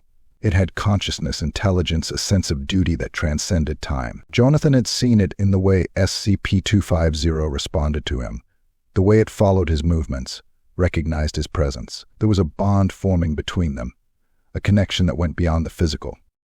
And it was that bond that troubled Jonathan. He had joined the SCP Foundation to explore the unknown, to uncover the secrets of the universe. But now, as he stood before SCP-250, he couldn't shake the feeling that they were crossing a line, that they were holding a sentient being against its will. Jonathan had read the reports, seen the evidence of SCP-250's aggression, its power, but he had also seen the way it became calm, almost docile, in his presence. It wasn't just a mindless creature, it was capable of thought, of feeling. "What are we doing here?" Jonathan muttered, his voice barely audible in the silence of the chamber. "What right do we have to keep you here, to study you like a specimen?" SCP-250's head turned, its hollow eye sockets locking onto him. Jonathan felt a shiver run down his spine, a sensation that was more awe than fear. He could see the intelligence in SCP-250's gaze, the recognition. It was as if SCP-250 understood him, shared his doubts. Jonathan sighed, running a hand through his hair. He had spent countless hours in this chamber, studying SCP-250, trying to understand its nature. But the more he learned, the more questions he had. What did it mean to be sentient? Was SCP-250 aware of its existence, of its purpose? And if it was, what right did they have to contain it, to use it for their own ends? The door to the observation room slid open, and Jonathan turned to see Emily Ross enter, a stack of files in her arms. Her expression softened when she saw him, and she set the files down on a table, walking over to join him by the glass. "You're here late," she said, her voice gentle. Jonathan shrugged, his eyes returning to SCP-250. "I couldn't sleep. I keep thinking about it. About SCP-250. What it is, what it wants." Emily nodded, her gaze following his. "I know what you mean. It's hard not to feel something when you look at it. It's not just a skeleton. It's alive, in a way." Jonathan glanced at her, surprised by the depth of understanding in her voice. "Do you think it's aware? That it knows we're keeping it here, studying it?" Emily hesitated, then nodded slowly. "I think it does. SCP-250 is more than just a collection of bones. It's a being with a purpose, a history. It was brought to life for a reason, and now it's lost out of place. I can't help but wonder if we're doing the right thing, keeping it here." Jonathan felt a surge of gratitude for Emily's words. She understood his doubts, his fears. "I had been thinking the same thing," he admitted. SCP-250 isn't a threat, not unless it feels threatened. It's acting on instinct, on a sense of duty. We're the ones who've taken it from its purpose, its role as a guardian." Emily's hand brushed against his, a small, comforting gesture. "What do you think we should do, Jonathan? We can't just let it go. The Foundation would never allow it, but keeping it here, treating it like a test subject, it doesn't feel right." Jonathan turned to face her, his heart aching with the weight of his dilemma. "I don't know. I don't have the answers. But I do know that we need to change how we're approaching this. SCP-250 deserves more than to be locked up, studied like some kind of specimen. It's a being, a sentient creature. We need to find a way to communicate with it, to understand what it wants, what it needs." Emily nodded, her eyes filled with determination. "We'll find a way, Jonathan. Tag us her. We've already learned so much about SCP-250, about its role, its history. We can't stop now. We have to keep pushing, keep searching for answers." Jonathan smiled, feeling a renewed sense of purpose. Emily's support meant everything to him. They were more than just colleagues, they were partners, allies in the quest to uncover the truth. Their shared doubts, their shared determination, had brought them closer together, forming a bond that was as strong as the one he felt with SCP-250. As they stood together, watching SCP-250, Jonathan felt a strange sense of peace. The Allosaurus skeleton seemed almost serene, its posture relaxed, its eyes fixed on them with an expression that Jonathan could only describe as trust. There was no aggression, no hostility. SCP-250 was calm, at ease in their presence. "It's like it knows us," Jonathan said softly. "It recognizes us, trusts us." Emily smiled, her eyes warm. "Maybe it does. Maybe it senses that we're not a threat, that we're trying to understand, to help." Jonathan nodded, feeling the truth of her words. SCP-250 was more than a relic, more than a monster. It was a guardian, a protector, bound by an ancient ritual, and now it was looking to them, seeking guidance, understanding. As the days passed, Jonathan found himself spending more and more time with SCP-250, drawn to its presence, its silent wisdom. The Allosaurus's behavior continued to change, becoming more docile, more responsive to Jonathan's presence. It would follow him with its eyes, move closer when he spoke, as if seeking comfort in his voice. Jonathan felt a bond forming, a connection that was both profound and inexplicable. He began to talk to SCP-250, not just as a scientist, but as a friend. He spoke of his doubts, his fears, his hopes for the future. He told SCP-250 of his desire to understand, to help it find its purpose, its place in the world. SCP-250 would listen, its skeletal form still and silent, its eyes fixed on him with an intensity that spoke of understanding, of recognition. Jonathan knew that the bond between them was growing, deepening with each passing day. SCP-250 was not just a subject to be studied, it was a being to be respected, to be understood. Jonathan felt a responsibility, a duty to help SCP-250 find its way, to honor the ancient ritual that had given it life. As his relationship with SCP-250 deepened, so did his bond with Emily. They spent long hours together, discussing their findings, sharing their doubts and fears. Their conversations grew more personal, more intimate, as they confided in each other, finding solace in their shared quest for understanding. Jonathan felt a connection with Emily that went beyond the professional, a bond that was as deep and as complex as the one he felt with SCP-250. One evening, as they stood together in SCP-250's chamber, Jonathan turned to Emily, his heart pounding with unspoken words. "Emily," he began, his voice trembling, "I've been thinking about everything that's happened, about SCP-250, about us. I feel like we're part of something bigger, something important. And I care about you, more than I've cared about anyone in a long time."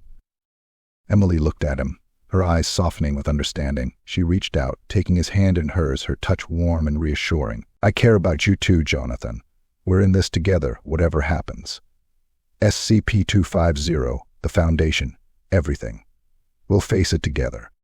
Jonathan felt a surge of warmth, of hope. Emily's words were a balm to his troubled heart, a promise of companionship, of partnership. They were not alone in this journey, they had each other. And they had SCP-250. Together, they would find a way to honor the past, to protect the future. As they stood together, hand in hand, Jonathan felt a sense of peace, of purpose. The path ahead was uncertain, filled with challenges and questions. But he knew, with a certainty that went beyond reason, that they were on the right path. SCP-250 was not just a relic of a forgotten age. It was a guardian, a protector, a being with a purpose. And Jonathan was determined to help it find that purpose, to honor the ancient force that had given it life. The past and the present were intertwined, bound by a bond that transcended time. And Jonathan, Emily, and SCP-250 were at the heart of that bond, a bridge between worlds, a connection that would shape the future. Together, they would uncover the truth, honor the past, and protect the future. Jonathan knew that the journey was far from over, but he was no longer afraid. He had found his purpose, his mission. SCP-250 was more than a monster. It was a story waiting to be told, a guardian waiting to be understood. And Jonathan was determined to tell that story, no matter where it led. Jonathan West sat hunched over his computer in the dim glow of his office, His eyes locked on the screen. The discovery he had made just hours earlier still left him reeling. In his search for more information about SCP-250, he had stumbled upon a file hidden deep within the Foundation's classified database. The file had been buried under layers of encryption, its existence masked by false directories and misleading labels. Jonathan's fingers had flown over the keys, bypassing security protocols, driven by a relentless need to uncover the truth. Now, as he stared at the words on the screen, Jonathan felt a chill run down his spine. The file contained information that changed everything he thought he knew about SCP-250. It spoke of ancient rituals, of a guardian bound to protect a secret of unimaginable power. It described SCP-250 not just as a reanimated skeleton, but as a key, a vessel created to guard a secret that had been hidden since the dawn of time. Subject: SCP-250 Anomalous Guardian. Nature: SCP-250 is the reanimated remains of an Allosaurus, brought to life through an ancient ritual. This ritual, performed by a now extinct civilization, was intended to create guardians, beings bound to protect secrets of great power. SCP-250's primary purpose is to guard a secret linked to the origins of life on Earth, a force that predates human civilization. Jonathan's breath caught in his throat as he read the words, "Origins of life? A force that predates human civilization?" The implications were staggering. SCP-250 was not just a relic, it was a protector of knowledge that could change everything humanity understood about existence. The file went on to describe how SCP-250's aggression was a manifestation of its protective instincts, triggered when it sensed a threat to the secret it guarded. Containment protocols.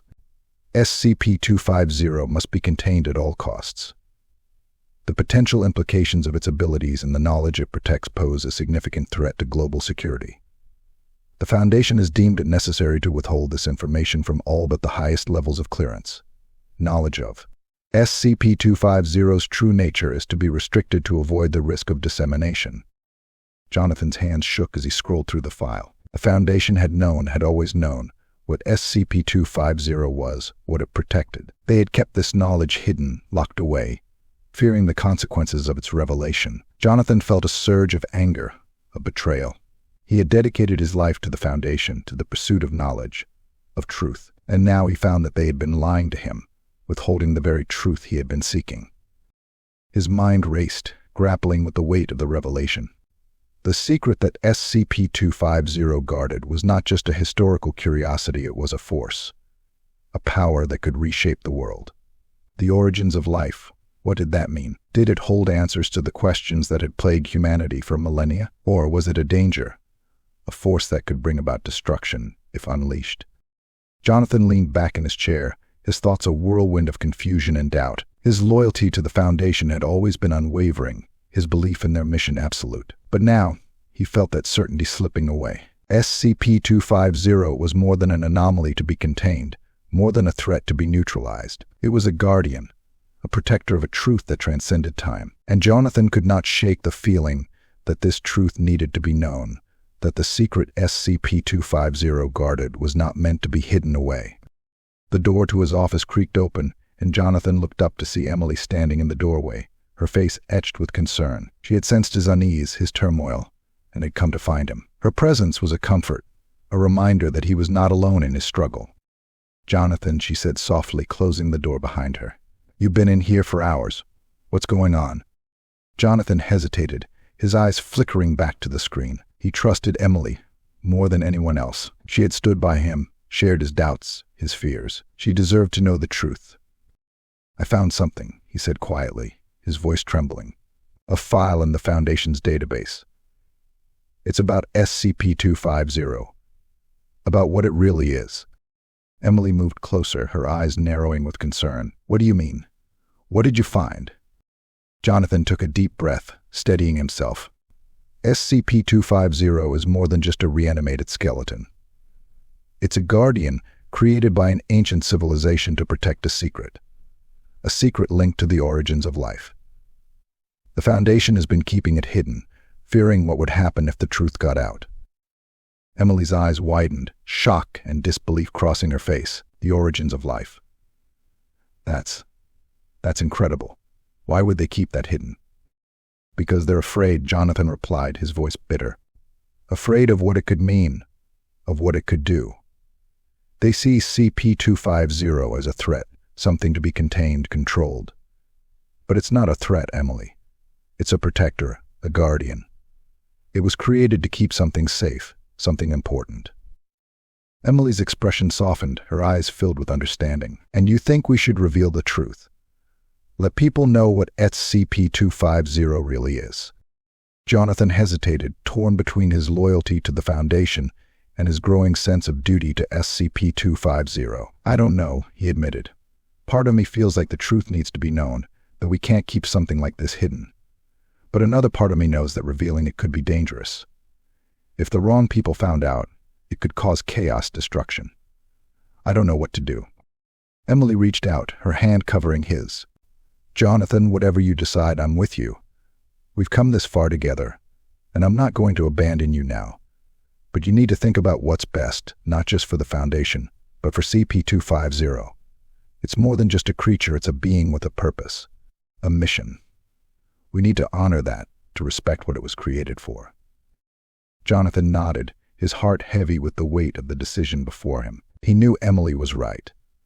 SCP-250 was more than just a subject to be studied, it was a guardian, a protector. It had a duty, a purpose that had been set in motion long before the Foundation ever existed. Jonathan felt a sense of responsibility, a duty to ensure that SCP-250's mission was fulfilled.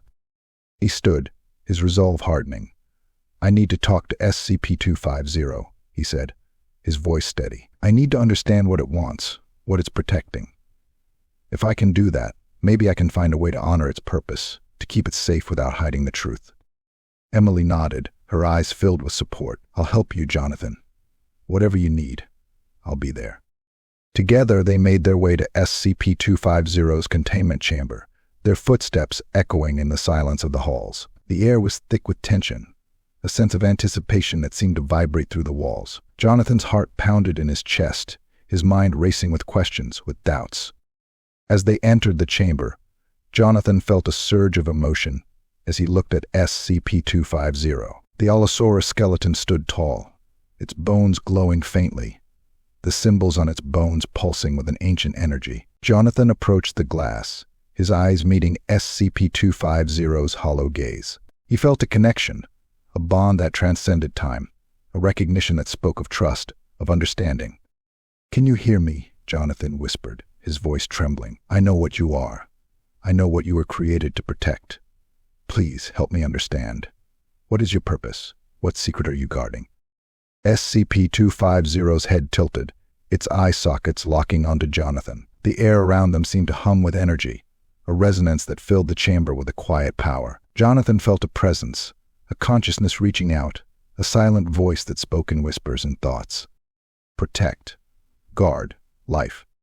The words echoed in Jonathan's mind, not spoken, but felt, a transmission of thought that transcended language. He could see visions, flashes of ancient rituals, of temples bathed in moonlight, of figures shrouded in shadow. He saw SCP-250, not as a skeleton, but as a living creature, its eyes glowing with purpose, its movements graceful and powerful.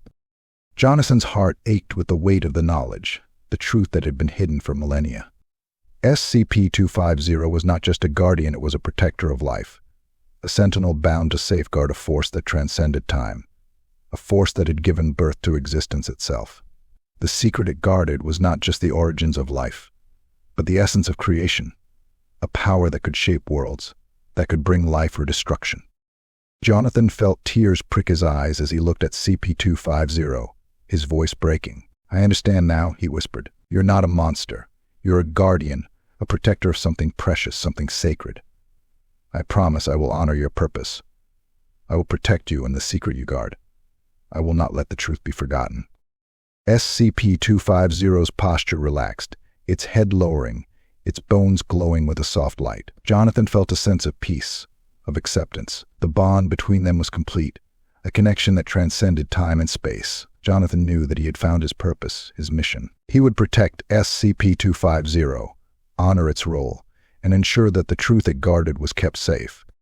As he stood with Emily, their hands intertwined, Jonathan felt a sense of hope, of purpose. The journey was far from over, but he knew he was on the right path. SCP-250 was more than a relic, it was a guardian, a protector of a truth that transcended time. And Jonathan was determined to honor that truth, to protect the secret that had been hidden for millennia. Together they would face the challenges ahead, uncover the mysteries of the past, and protect the future. The past and the present were intertwined, bound by a bond that transcended time. And Jonathan, Emily, and SCP-250 were at the heart of that bond, a bridge between worlds, a connection that would shape the future. The truth was a powerful force, a light that could illuminate the darkest corners of existence. And Jonathan was ready to bring that light into the world, to honor the past and protect the future. An alarm blared through the sterile halls of Site-19, its shrill sound echoing off the metal walls. Red emergency lights flashed, casting the corridors in an ominous glow. Jonathan West bolted upright from his desk, his heart pounding. The urgent tone of the alarm was unmistakable. It signaled a containment breach, a threat that demanded immediate action. Jonathan grabbed his radio, fumbling with the switch. "This is Dr. West," he said, his voice tense. "What's the situation? Which SCP has breached?" The radio crackled, and a voice came through, breathless and strained. "SCP-250 has broken containment. It's moving through the facility. All personnel are to evacuate and initiate lockdown procedures." Jonathan's blood ran cold. SCP-250, how had it broken free? He had spent countless hours with the ancient skeleton, studying its every move, building a connection, a bond. SCP-250 had never shown signs of wanting to escape, had never acted aggressively in his presence. What had triggered this sudden breach? Emily Ross appeared in the doorway, her face pale, eyes wide with fear. "Jonathan, what's happening?" "I heard the alarm. Is this SCP-250? Jonathan nodded, grabbing his coat. "Yes, it's SCP-250. It's broken out of its cell. I don't know how, but we need to find it, contain it before anyone gets hurt." Emily's expression tightened, determination flashing in her eyes. "I'm coming with you. We need to figure out why it's doing this. SCP-250 isn't a mindless creature, it has a purpose. If it's moving through the facility, it's for a reason." Jonathan nodded, grateful for her support. Together, they rushed down the corridor, their footsteps echoing in the chaos. Security personnel were mobilizing, armed guards taking positions, ready to respond to the threat. Jonathan and Emily pushed past them, heading toward SCP-250's containment chamber.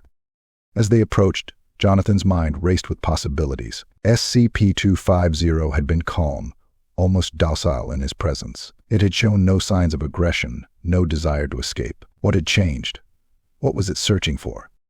The chamber door was wide open, the reinforced glass shattered. Jonathan and Emily entered cautiously, their eyes scanning the room. SCP-250's containment cell was empty, its massive skeletal form gone. Jonathan felt a surge of panic, mixed with a deep sense of responsibility. SCP-250 had trusted him, had shown him its purpose. He had to understand why it had broken free, what it was searching for. "Jonathan, look," Emily said, pointing to the floor. Jonathan followed her gaze, his eyes widening. The artifact, the small, inscribed stone, lay on the ground, its symbols glowing faintly. The stone vibrated, a low hum filling the air, resonating with a familiar energy. Jonathan knelt down, picking up the stone, feeling its warmth in his hand. The same warmth he had felt when he had first discovered it, the warmth that had connected him to SCP-250's purpose. SCP-250 is drawn to the artifact, Jonathan said, his voice filled with realization. It's been searching for this. It's part of its purpose, its mission as a guardian. The stone is linked to the secret it's protecting. Emily's eyes widened with understanding. So SCP-250 broke out to find the stone, to protect it. But why now? Why not before? Jonathan shook his head, his mind racing. "I don't know. Maybe something triggered it, something that made SCP-250 sense a threat to the stone, to the secret it guards. We need to find SCP-250, bring it back. The stone might be the key to calming it, to helping it fulfill its purpose." They rushed out of the chamber, the stone clutched tightly in Jonathan's hand. The facility was in chaos, the alarms blaring, the red lights casting eerie shadows. Jonathan's mind raced, trying to think like SCP-250, to understand its purpose. The ancient skeleton had been awakened to protect, to guard a secret link to the origins of life. It wasn't acting out of malice, it was following its instinct, its duty. They turned a corner, and Jonathan stopped short, his breath catching in his throat. SCP-250 stood in the middle of the corridor, its skeletal form towering above them, its eye sockets glowing with a faint blue light. The symbols on its bones pulsed, resonating with the artifact in Jonathan's hand. Jonathan felt a strange mix of awe and fear as he faced SCP-250. The Allosaurus skeleton was not just a creature, it was a guardian, a protector bound by an ancient ritual. It had broken free not to harm, but to fulfill its purpose, to protect the secret it had been bound to guard. SCP-250, Jonathan called out, his voice steady, calm. "It's me, Jonathan. I know why you're here. I have the stone, the artifact you've been searching for. Please, let me help you." SCP-250's head tilted, its eye sockets locking onto Jonathan. The air around them seemed to hum with energy, a resonance that filled the corridor. Jonathan held up the stone, the symbols glowing brightly, casting a soft light that illuminated SCP-250's bones. Jonathan took a step forward, his heart pounding. "You're a guardian, a protector. I know you're trying to keep the secret safe, to fulfill your purpose. Please, let me help you. I want to understand, to honor your mission." SCP-250's posture relaxed, its skeletal form lowering slightly. Jonathan could feel the connection, the bond between them. SCP-250 recognized him, trusted him. It was not just a mindless creature, it was a being with a purpose, a consciousness that transcended time. Emily stepped forward, her eyes filled with understanding. "Jonathan, the stone, it's resonating with SCP-250. It's like they're communicating. Maybe the stone can help us calm SCP-250, help it return to its containment." Jonathan nodded, holding the stone out toward SCP-250. The air vibrated with energy, the symbols on the stone and SCP-250's bones glowing in unison. Jonathan felt a presence, a consciousness reaching out, a silent voice that spoke of duty, of purpose. Protect. Guard. Safe. The words echoed in Jonathan's mind, a transmission of thought that transcended language. He could see visions, flashes of ancient rituals, of temples bathed in moonlight, of figures chanting in a language long forgotten. He saw SCP-250, its eyes glowing with an inner light, its movements filled with grace and power. Jonathan's heart ached with understanding, with empathy. SCP-250 was not just a relic, it was a guardian, a protector of a truth that transcended time. It had been awakened to fulfill its purpose, to guard a secret that had been hidden for millennia. "Please, SCP-250, Jonathan said softly, his voice trembling. "Let us help you. Let us protect the secret you guard. We can keep it safe, together." SCP-250's eyes fixed on Jonathan, the blue light in its sockets glowing brighter. Jonathan felt a sense of acceptance, of understanding. The bond between them was complete, a connection that transcended time and space. SCP-250 recognized him, trusted him. It would not harm him, would not act out of aggression. Jonathan took a deep breath, feeling a sense of calm. "Emily, I think it's going to be okay. SCP-250 trusts us. We just need to guide it back, to help it return to its containment." Emily nodded, her eyes filled with relief. "Let's do it, Jonathan. Let's bring SCP-250 home." Together they led SCP-250 back through the corridors, the stone glowing in Jonathan's hand, guiding the ancient skeleton. The alarm still blared, the red lights casting shadows, but Jonathan felt a sense of peace, of purpose. SCP-250 was more than a relic, it was a guardian, a protector of a secret that transcended time. As they reached the containment chamber, Jonathan felt a surge of hope. SCP-250 was not just a monster, it was a being with a purpose, a mission. And Jonathan was determined to help it fulfill that mission, to honor the ancient force that had given it life. SCP-250 stepped back into its cell, its skeletal form towering above them. Jonathan held the stone out, the symbols glowing brightly. He could feel SCP-250's presence, its consciousness reaching out, a silent promise of protection, of duty. "Safe. Guard. Honor." Jonathan smiled, feeling a sense of peace. He knew that SCP-250 was safe, that the secret it guarded was protected. The bond between them was strong, a connection that transcended time. Jonathan had found his purpose, his mission. He would protect SCP-250, honor its role, and ensure that the truth it guarded was kept safe. As the door to the containment chamber closed, Jonathan felt a sense of hope, of purpose. The journey was far from over, but he knew he was on the right path. SCP-250 was more than a relic, it was a guardian, a protector of a truth that transcended time. And Jonathan was determined to honor that truth, to protect the secret that had been hidden for millennia. Together they would face the challenges ahead, uncover the mysteries of the past, and protect the future. The past and the present were intertwined, bound by a bond that transcended time. And Jonathan, Emily, and SCP-250 were at the heart of that bond, a bridge between worlds, a connection that would shape the future. The truth was a powerful force, a light that could illuminate the darkest corners of existence, and Jonathan was ready to bring that light into the world, to honor the past and protect the future. Jonathan West stood alone in SCP-250's containment chamber, the artifact glowing softly in his hand. The hum of the facility's lights and the distant echo of alarms were the only sounds, creating a tense atmosphere that wrapped around him like a shroud. SCP-250 loomed before him, its massive skeletal form casting long shadows across the walls. Its empty eye sockets seemed to bore into him, filled with a strange intensity that spoke of awareness, of purpose.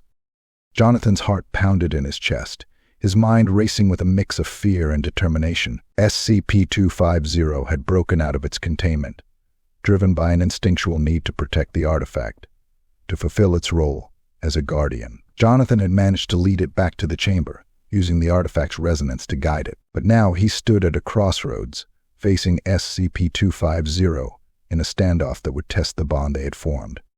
The artifact in his hand pulsed with a gentle warmth, its symbols glowing with a faint blue light. Jonathan could feel its energy, a connection that linked him to SCP-250, to the ancient force that bound the skeleton to its purpose. He took a deep breath, steadying himself, and stepped closer to SCP-250, the artifact held out before him.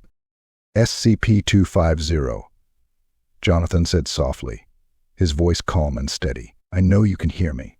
I know you can understand. You are a guardian, a protector. I am not your enemy. I want to help you, to honor your purpose. Please, let me help you.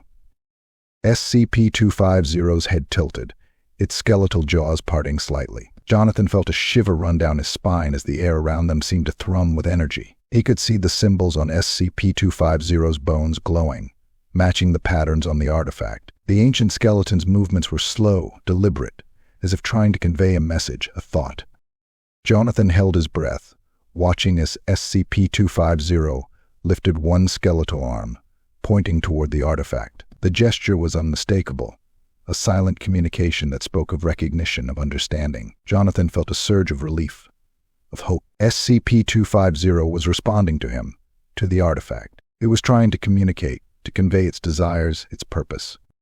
The symbols on the artifact pulsed, and Jonathan felt a sudden rush of visions, images flooding his mind. His surroundings blurred, the containment chamber dissolving into a vast landscape, a world of ancient times. Jonathan found himself standing on a rocky plateau, the sky above him filled with stars, the air alive with the scent of earth and life. In his vision, Jonathan saw SCP-250, not as a skeleton, but as a living creature, its scales glistening in the moonlight, its eyes glowing with an inner light. Around it, figures moved, shrouded in robes, their voices raised in a low, rhythmic chant. The air was thick with power, with the presence of something ancient, something eternal. Jonathan watched as the figures approached SCP-250, holding out their hands, palms open. The artifact, the same stone Jonathan now held, glowed in their grasp, its symbols casting a soft light that illuminated the scene. Jonathan could feel the energy, a resonance that filled the air, connecting SCP-250 to the figures, to the land, to the very essence of life.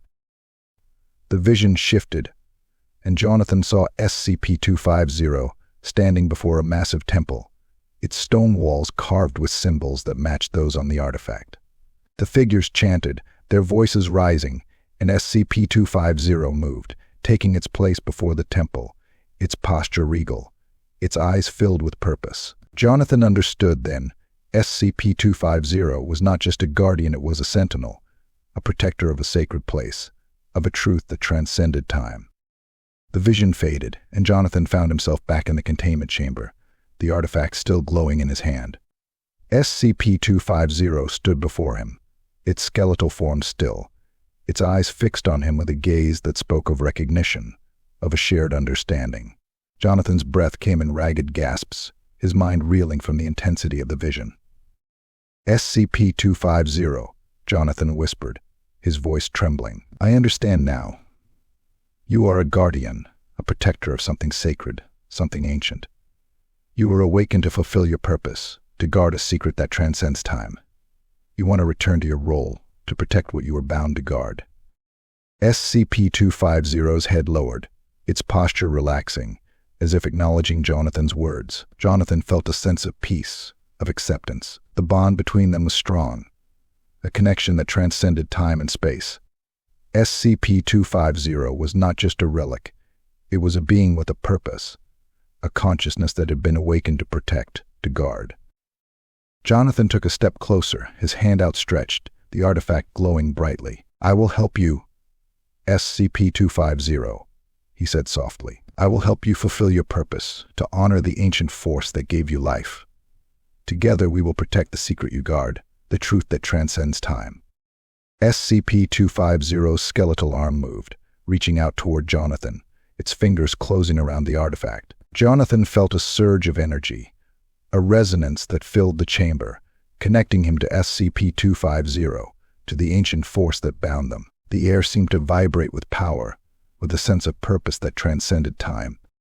Jonathan closed his eyes, allowing the energy to flow through him, to connect him to SCP-250's consciousness. He could feel SCP-250's thoughts, its memories merging with his own, a torrent of images that filled his mind. He saw ancient temples, towering monoliths, rituals performed under the light of a full moon.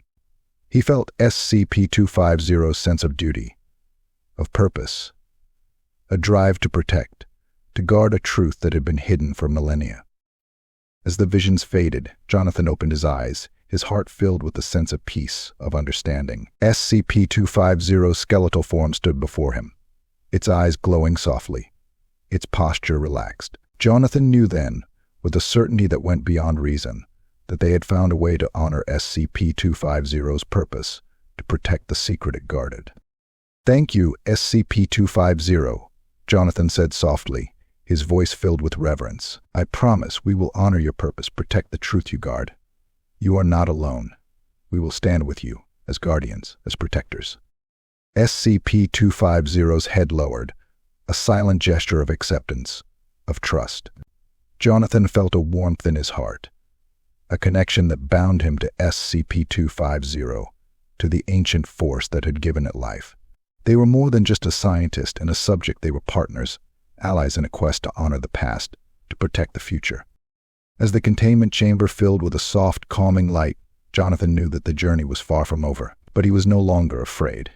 He had found his purpose, his mission. SCP-250 was more than a relic, it was a guardian, a protector of a truth that transcended time. Together, they would face the challenges ahead, uncover the mysteries of the past, and protect the future. The past and the present were intertwined, bound by a bond that transcended time. And Jonathan, Emily, and SCP-250 were at the heart of that bond, a bridge between worlds, a connection that would shape the future. The truth was a powerful force, a light that could illuminate the darkest corners of existence, and Jonathan was ready to bring that light into the world, to honor the past and protect the future. Jonathan West sat hunched over a large wooden table in the dimly lit research lab, his fingers tracing the inscriptions on the artifact's surface. The ancient stone glowed faintly, its symbols shimmering in the light of the single desk lamp. Beside him, Emily Ross pored over a collection of ancient texts, her brow furrowed in concentration. The air was thick with the scent of old paper and the hum of the fluorescent light above them. For days, Jonathan and Emily had immersed themselves in the task of deciphering the artifact's inscriptions. Their discovery of SCP-250's purpose, its role as a guardian, had opened a door to understanding the ancient ritual that had bound the creature to its duty. Jonathan felt a deep sense of responsibility, a need to uncover the truth, to honor the past that SCP-250 had been awakened to protect. "Jonathan," Emily said, her voice breaking the silence. She held up a weathered scroll, her eyes alight with discovery. "I think I've found something. This text, it's from an ancient civilization, one that worshipped guardians. It describes a ritual, one that binds a protector to a sacred site, to defend it against those who would seek to exploit its power." Jonathan leaned closer, his eyes scanning the text. The scroll was fragile, its edges frayed, but the symbols were clear, matching those on the artifact. Jonathan's heart pounded as he read the words, their meaning resonating with the truth he had glimpsed in his visions, in SCP-250's memories. "It's just like the vision," Jonathan murmured, his voice filled with awe. SCP-250 was part of this ritual. It was chosen to protect a sacred site, a place of power. The artifact, it's a key, a link that binds SCP-250 to its duty. Emily nodded, her eyes wide with understanding. The text goes on to say that the Guardians were animated by a powerful force, a force that could transcend time, that could give life to the unliving. The Guardians were created to protect something important, something that had to be kept safe at all costs. Jonathan's mind raced as he pieced together the fragments of the puzzle. The sacred site, the ritual, the Guardians, it all pointed to a knowledge, a power that transcended time. SCP-250 was not just a relic, it was a sentinel, a being bound to protect a secret that had been hidden since the dawn of civilization. The artifact was a part of that secret, a key to understanding the force that had given SCP-250 its purpose. He ran a hand through his hair, feeling a surge of determination. "Emily, if SCP-250 was created to protect this site, to guard a powerful secret, then its containment here is wrong. It's unnatural. We've taken it from its purpose, from the role it was meant to fulfill. No wonder it's been aggressive. It's been trying to defend itself, to fulfill its duty." Emily's face softened with sympathy. The Foundation's experiments, everything we've done has been triggering SCP-250's protective instincts. It doesn't understand why it's here, why it's been taken from its purpose. It's been acting out of fear, out of a need to protect what it was bound to guard. Jonathan nodded, his heart heavy with the weight of the revelation. SCP-250's aggression was not a sign of malice, but of duty. It was a guardian, a protector, and it had been forced into a role that violated its very nature. The Foundation had seen it as a threat, an anomaly to be contained, but Jonathan now saw it for what it truly was, a being with a purpose, a mission to protect. He stood, his resolve hardening. "We need to talk to the Foundation to make them understand. SCP-250 doesn't belong here. It's not just an SCP, it's a guardian. It has a duty, a purpose, and we've been keeping it from fulfilling that. We need to find a way to honor its role, to let it return to its purpose." Emily's eyes shone with determination. "You're right. SCP-250 deserves to be free, to fulfill its duty. We can't keep it locked up, treated like a threat. We need to find a way to release it, to let it return to the site it was bound to protect." Jonathan felt a surge of hope, a sense of purpose. He had spent his life searching for truth, for knowledge. Now, he had found a truth that transcended time, a truth that spoke of duty, of purpose. SCP-250 was more than just a relic, it was a guardian, a protector of a secret that had been hidden for millennia. Jonathan was determined to honor that truth, to protect the secret that SCP-250 guarded. As they prepared to leave the lab, Jonathan glanced at the artifact, its symbols glowing softly in the dim light. He felt a connection, a bond that linked him to SCP-250, to the ancient force that had given it life. The past and the present were intertwined, bound by a bond that transcended time. Jonathan knew that the journey was far from over, but he was no longer afraid. He and Emily made their way to SCP-250's containment chamber, their footsteps echoing in the silence of the halls. The facility was quiet, the alarms silenced, the red lights dimmed. Jonathan felt a sense of calm, of purpose, as they approached SCP-250. The ancient skeleton stood still, its bones glowing faintly, the symbols on its bones pulsing with a soft blue light. Jonathan entered the chamber, the artifact in his hand. SCP-250's head turned, its eye sockets locking onto him. Jonathan felt a warmth in his heart, a connection that bound him to SCP-250, to the ancient force that had given it life. He held up the artifact, its symbols glowing brightly, casting a soft light that illuminated SCP-250's bones. SCP-250, Jonathan said softly, his voice filled with reverence. I know what you are. I know your purpose. You are a guardian, a protector of a sacred site, of a powerful secret. I promise we will honor your duty, your purpose. We will find a way to let you fulfill your mission. SCP-250's skeletal form relaxed, its posture softening. Jonathan felt a sense of peace, of acceptance. The bond between them was strong, a connection that transcended time and space. SCP-250 was not just a relic, it was a being with a purpose. A consciousness that had been awakened to protect, to guard. Jonathan felt a surge of emotion, a deep sense of responsibility. He knew that the Foundation had been wrong, that SCP-250's containment was a violation of its purpose. He was determined to set things right, to honor the ancient force that had given SCP-250 its life. Together, they would face the challenges ahead, uncover the mysteries of the past, and protect the future. The past and the present were intertwined, bound by a bond that transcended time. And Jonathan, Emily, and SCP-250 were at the heart of that bond, a bridge between worlds, a connection that would shape the future. The truth was a powerful force, a light that could illuminate the darkest corners of existence. And Jonathan was ready to bring that light into the world, to honor the past and protect the future. Jonathan West sat in his dimly lit office, his head resting in his hands. The flickering light of his computer screen cast long shadows across the room, and the hum of the facility's ventilation system was a constant background noise. The artifact lay on his desk, its inscriptions glowing softly, casting a pale blue light that illuminated Jonathan's troubled expression. He was at a crossroads, torn between his duty to the SCP Foundation and his growing empathy for SCP-250.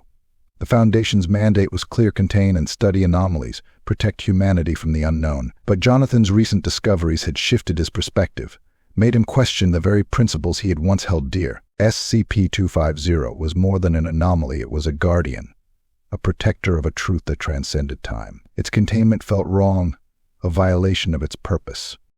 Emily Ross entered the office, her presence a welcome comfort. She had been his rock, his ally in the quest to understand SCP-250. Her support had been unwavering, her insights invaluable. She sat down across from Jonathan, her eyes filled with concern. Jonathan, Emily said softly, her voice breaking the silence. You've been sitting here for hours. What's going on? Jonathan looked up, his eyes tired, his face etched with worry. I don't know what to do, Emily. The Foundation wants to continue the experiments, to understand SCP-250's abilities, its connection to the artifact. But every time we push it, every time we treat it like an anomaly to be studied, I feel like we're betraying it. SCP-250 is not a threat. It's a guardian, a protector. Containing it feels like a betrayal of its purpose. Emily nodded, her expression thoughtful. You've always been dedicated to the truth, to understanding the anomalies we contain. But this is different, isn't it? SCP-250 isn't just an anomaly. It's a being with a purpose, a consciousness. You feel connected to it like it's not just a subject, but a friend. Jonathan sighed, running a hand through his hair. Yes, I do. SCP-250 has shown me its memories, its purpose. It was created to protect, to guard a secret that's older than civilization itself. How can I justify keeping it locked up, experimenting on it, when I know that it's just trying to fulfill its duty? It's like we're taking away its very reason for existence. Emily reached out, taking Jonathan's hand in hers. Jonathan, you're a good person. You've always done what you thought was right, for the Foundation, for the greater good. But sometimes, doing what's right means going against the rules, against what we've been taught. If you believe that SCP-250 deserves to be free, to fulfill its purpose, then you have to trust your instincts. You have to do what you know is right. Jonathan looked into Emily's eyes, finding strength in her words. She understood his dilemma, his struggle. The bond they shared was deep, forged through their shared experiences, their quest for understanding. She believed in him, in his ability to make the right choice. I don't want to betray the Foundation, Jonathan said, his voice trembling. "But I can't keep doing this. I can't keep treating SCP-250 like a monster when I know it's not. It's a guardian, a protector. It deserves to be free, to fulfill its purpose. I have to find a way to help it, to honor the ancient force that gave it life." Emily nodded, her eyes filled with support. "Then we'll find a way together. We'll show the Foundation that SCP-250 is not a threat, that it deserves to be free. We'll find a way to honor its purpose, to protect the secret it guards. I'm with you, Jonathan, every step of the way." Jonathan felt a surge of gratitude, a sense of relief.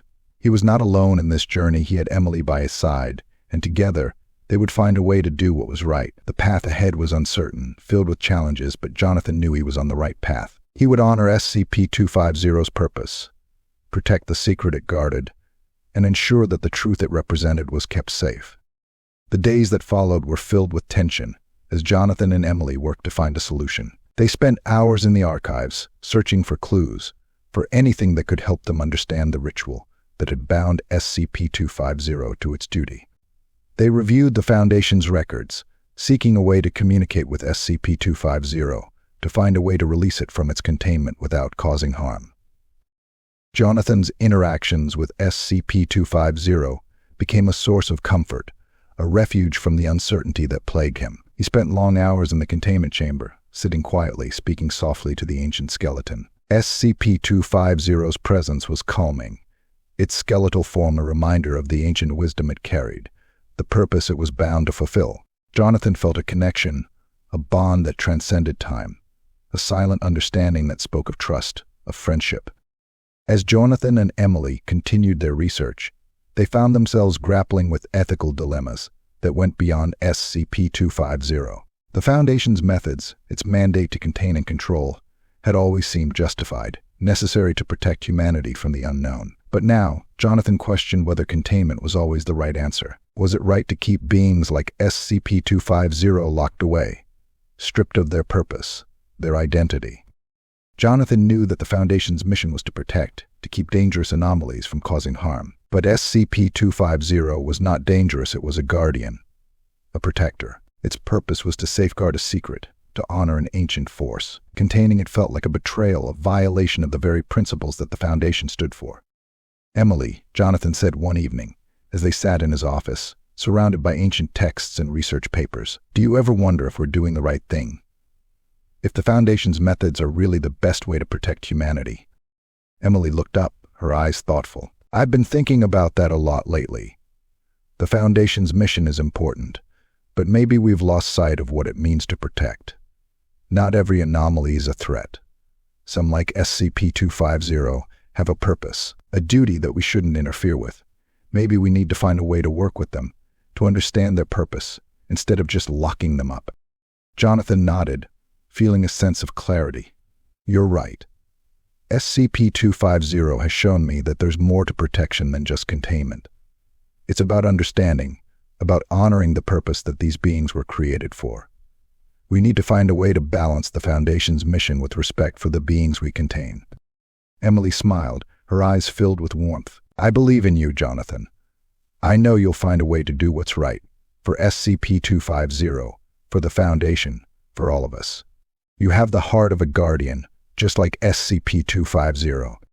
Jonathan felt a warmth in his heart, a sense of peace. Emily's support, her belief in him, gave him the strength to face the challenges ahead. He knew that the journey was far from over, but he was no longer afraid. He had found his purpose, his mission. SCP-250 was more than a relic, it was a guardian, a protector of a truth that transcended time. Together, they would find a way to honor SCP-250's purpose, to protect the secret it guarded, and to ensure that the truth it represented was kept safe. The past and the present were intertwined, bound by a bond that transcended time, and Jonathan, Emily, and SCP-250 were at the heart of that bond, a bridge between worlds, a connection that would shape the future. The truth was a powerful force, a light that could illuminate the darkest corners of existence, and Jonathan was ready to bring that light into the world, to honor the past and protect the future. Jonathan West stood before the containment chamber, his gaze fixed on SCP-250's towering form. The skeletal remains of the Allosaurus were as still as ever, its bones casting long, ominous shadows under the dim lights. But tonight, the air was different. There was a calmness, an understanding that seemed to emanate from SCP-250. Jonathan could feel it, a quiet acknowledgement that transcended the barrier of glass and metal that separated them. He had made his decision. After countless sleepless nights and agonizing deliberation, Jonathan knew what he had to do. SCP-250 was not just an anomaly to be studied, it was a guardian, a protector bound by an ancient duty. Containing it within the walls of Site-19 was a betrayal of its purpose. Jonathan believed that SCP-250 could return to its role, that it was not too late to set things right. The plan he had devised was risky, bordering on treason. Jonathan knew the consequences of his actions, the price he would pay for defying the Foundation, but his conscience would not allow him to do otherwise. He had to free SCP-250, to give it the chance to fulfill its purpose, and he was not alone in his conviction. Emily Ross and Marcus Hayes stood beside him, their expression somber but resolute. They had been his allies, his friends, throughout this journey. They had seen what he had seen, felt what he had felt. They understood the importance of SCP-250's purpose, the need to honor the ancient force that had given it life. "Are you sure about this?" Jonathan Marcus asked, his voice low, tinged with apprehension. "Once we disable the containment protocols, there's no going back. The Foundation will consider this treason. We'll be fugitives." Jonathan nodded, his jaw set with determination. "I know the risks, Marcus, but this is the right thing to do.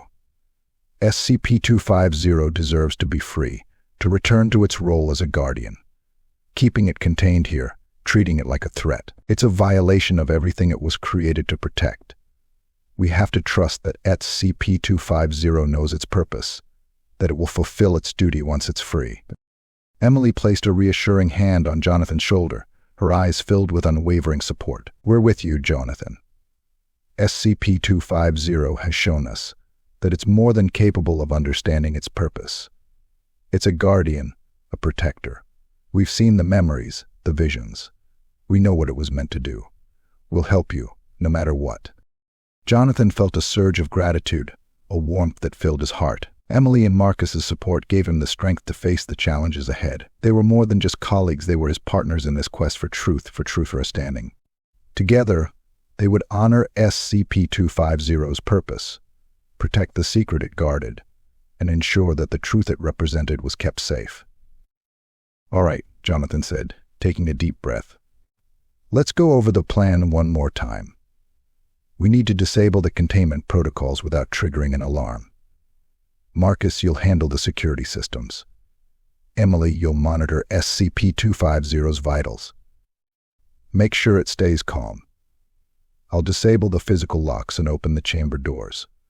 Once SCP-250 is free, we'll guide it out of the facility, using the artifact to keep it calm and focused." Marcus nodded, his fingers hovering over a tablet, ready to override the security protocols. "I've set up a loop in the security cameras. They'll show everything as normal. We'll have a few minutes before anyone notices the breach. That should be enough time to get SCP-250 out." Emily adjusted the monitoring equipment, her eyes fixed on the readouts. SCP-250's vitals are stable. It's calm, no signs of aggression. It knows what we're doing, Jonathan. It trusts us. Jonathan glanced at SCP-250, its skeletal form looming in the containment chamber. The symbols on its bones glowed faintly, resonating with the artifact in Jonathan's hand. He felt a connection, a bond that linked him to SCP-250, to the ancient force that had given it life. SCP-250 understood their intentions, recognized their desire to help it fulfill its purpose. "All right," Jonathan said, his voice steady. "Let's do this." Marcus tapped a series of commands into the tablet, his fingers moving with precision. The hum of the security systems faded, the lights in the containment chamber flickering. Jonathan took a deep breath, feeling the weight of the moment. This was it. The point of no return. He approached the control panel, his hand steady as he entered the override codes. The sound of metal locks disengaging echoed through the chamber, followed by a low hiss as the containment door slid open. SCP-250 remained still, its eye sockets fixed on Jonathan, a silent observer to the unfolding events. Jonathan stepped into the chamber, the artifact glowing brightly in his hand. The symbols pulsed, casting a soft blue light that bathed SCP-250's bones. Jonathan felt a warmth, a resonance that filled the air, connecting him to SCP-250, to the ancient force that bound them. SCP-250, Jonathan said softly, his voice filled with reverence. We're here to help you. We're setting you free, to fulfill your purpose, to return to your role as a guardian. Please, trust us. Let us guide you. SCP-250's head tilted, its skeletal form lowering slightly. Jonathan felt a sense of peace, of acceptance. SCP-250 understood, trusted him. The bond between them was strong, a connection that transcended time and space. SCP-250 was ready to fulfill its purpose, to honor the ancient force that had given it life. Emily and Marcus joined Jonathan in the chamber, their expressions calm, focused. They moved with purpose, guiding SCP-250 toward the open doors. The ancient skeleton followed, its movements slow, deliberate. There was no aggression, no fear. SCP-250 was at peace, ready to fulfill its duty.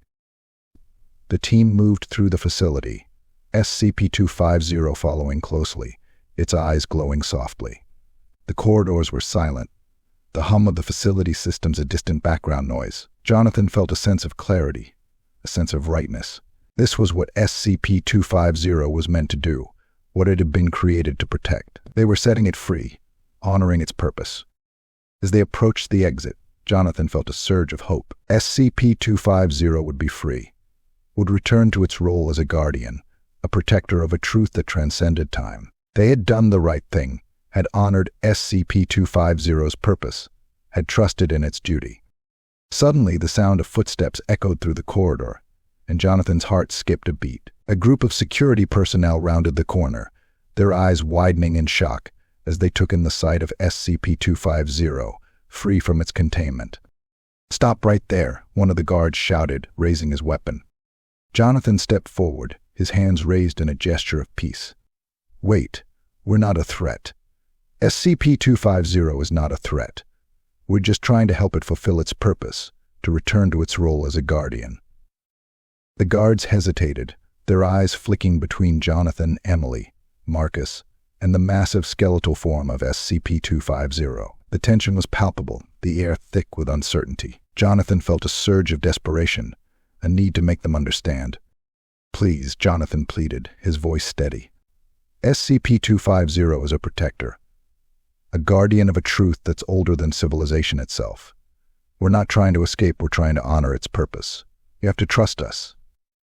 For a moment, the guards stood frozen, their weapons raised, their expressions uncertain. Then, slowly, they lowered their weapons, their eyes filled with a mix of confusion and understanding. The lead guard nodded, his voice firm but not unkind. "All right," he said. "We'll let you go. But you'd better be right about this. If SCP-250 is really what you say it is, then it's not our place to stand in its way." Jonathan felt a surge of relief, a sense of hope. They had done it. They had set SCP-250 free, had honored its purpose, had trusted in its duty. As they moved toward the exit, Jonathan felt a warmth in his heart, a connection that bound him to SCP-250, to the ancient force that had given it life. Together, they would face the challenges ahead, uncover the mysteries of the past, and protect the future. The past and the present were intertwined, bound by a bond that transcended time. And Jonathan, Emily, Marcus, and SCP-250 were at the heart of that bond.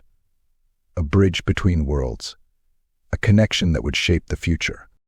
The truth was a powerful force, a light that could illuminate the darkest corners of existence. And Jonathan was ready to bring that light into the world, to honor the past and protect the future. The air in Site 19 was charged with tension, a quiet hum that vibrated through the walls and floors. Jonathan West stood in the control room, his heart pounding as he watched the monitors. The containment chamber for SCP-250 was bathed in red emergency lights, the skeletal form of the Allosaurus standing still as ever. But the calmness was deceptive beneath the surface. There was a storm brewing. "Are you ready, Marcus?" Jonathan asked, his voice low but steady. His eyes remained fixed on the screen, where SCP-250's faintly glowing bones seemed to pulse with the same energy as the artifact he held in his hand. Marcus Hayes nodded, his fingers poised over the keyboard. "All set." The power surge will take out the security systems for about 5 minutes. That's all the time we'll have to get SCP-250 out of here. Emily, are you in position? Emily Ross's voice crackled through the earpiece, calm and focused. I'm in the monitoring station. I'll keep an eye on SCP-250's vitals in the security feed. If anything goes wrong, I'll alert you immediately. Jonathan took a deep breath, steadying himself. This was it, the moment they had been preparing for. They were about to defy the Foundation, to release SCP-250, and give it the chance to fulfill its purpose. The risks were enormous, but Jonathan knew in his heart that it was the right thing to do. SCP-250 was not a threat, it was a guardian, a protector, and it was time for it to be free. Do it, Jonathan said, his voice firm. Marcus hit the final key, and the lights flickered as a surge of power rippled through the facility. The hum of the containment systems faded, replaced by the sound of metal locks disengaging. The doors to SCP-250's chamber slid open with a low hiss, and for a moment, time seemed to stand still. Jonathan watched as SCP-250 stepped forward, its massive skeletal form moving with a grace that belied its ancient bones. The symbols on its body glowed brightly, resonating with the artifact in Jonathan's hand. Jonathan felt a connection, a bond that linked him to SCP-250, to the ancient force that had given it life. Jonathan, it's moving. Emily's voice came through the earpiece, a mix of awe and urgency. SCP-250 is heading toward the artifact's location. It knows where it needs to go. Jonathan nodded, moving quickly to follow SCP-250. Marcus was right behind him, the two of them keeping a cautious distance as the ancient skeleton led the way. SCP-250's movements were purposeful, deliberate, as if it was following a path only it could see. The corridors of Site-19 were eerily quiet, the usual hum of machinery silenced by the power surge. Jonathan's footsteps echoed off the walls, mingling with the soft clink of SCP-250's skeletal feet against the concrete floor. The artifact in Jonathan's hand pulsed with energy, guiding them toward the heart of the facility. They reached a set of double doors, the entrance to one of the secure storage areas. Jonathan hesitated, glancing at SCP-250. The Allosaurus skeleton stood still, its eyes fixed on the doors, its posture alert. Jonathan felt a surge of adrenaline, a sense of anticipation. This is it, Jonathan said, his voice barely above a whisper. The artifact is inside. SCP-250 can feel it. He reached for the door, but before he could open it, a voice shouted from behind them. Stop right there. Jonathan turned to see a group of Foundation security personnel rushing toward them, weapons drawn. Their faces were tense, their eyes wide with fear and confusion. Jonathan's heart skipped a beat. He had known this moment would come, but he had hoped to avoid it, to free SCP-250 without confrontation. Step away from the doors, one of the guards ordered, his voice firm. Put the artifact down and move away. Now. Jonathan held up his hands, the artifact glowing brightly in his grasp. Please, you have to understand. SCP-250 is not a threat. It's a guardian, a protector. We're trying to help it fulfill its purpose. It's not here to cause harm. The guards exchanged nervous glances, their weapons trained on Jonathan and Marcus. The tension in the air was palpable, a silent standoff that could explode into violence at any moment.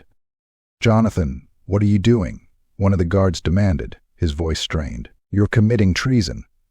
You're putting everyone at risk. SCP-250 is a dangerous anomaly. We can't let it out. Jonathan shook his head, his voice steady. You're wrong. SCP-250 is not dangerous. It's trying to protect something ancient and powerful. We've seen its memories, its purpose. It's a guardian, not a monster.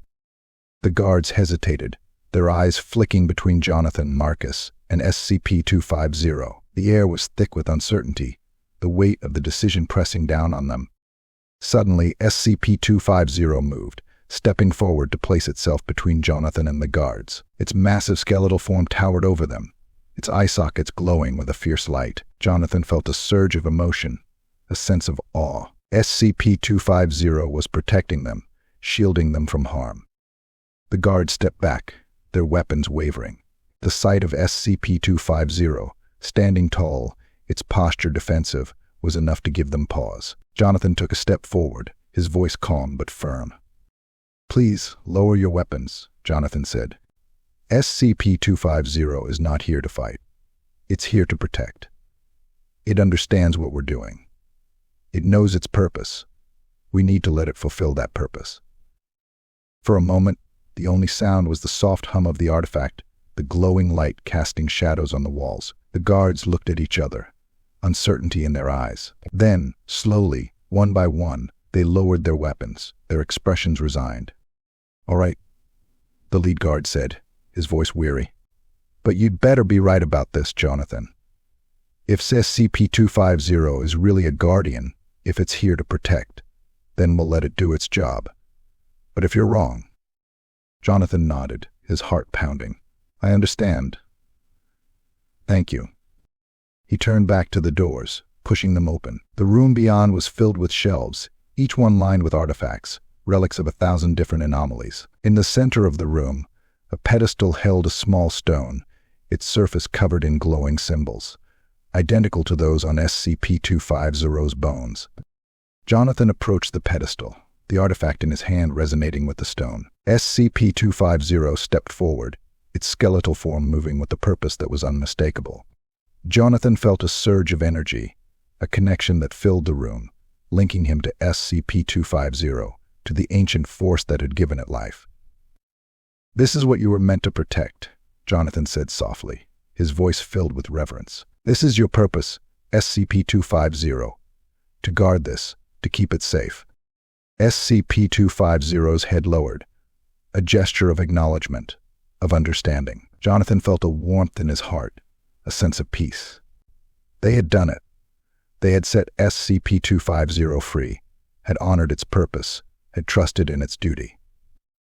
As the guards watched, their expressions a mix of awe and confusion, Jonathan placed the artifact beside the stone. The symbols glowed brightly, casting a soft light that filled the room. SCP-250 stood tall, its skeletal form bathed in the light, its posture regal, its eyes filled with purpose.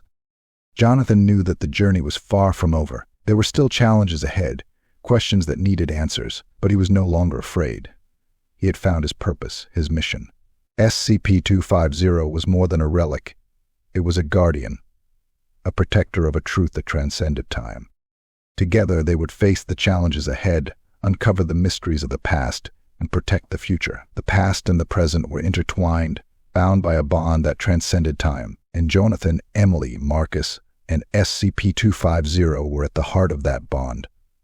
A bridge between worlds, a connection that would shape the future.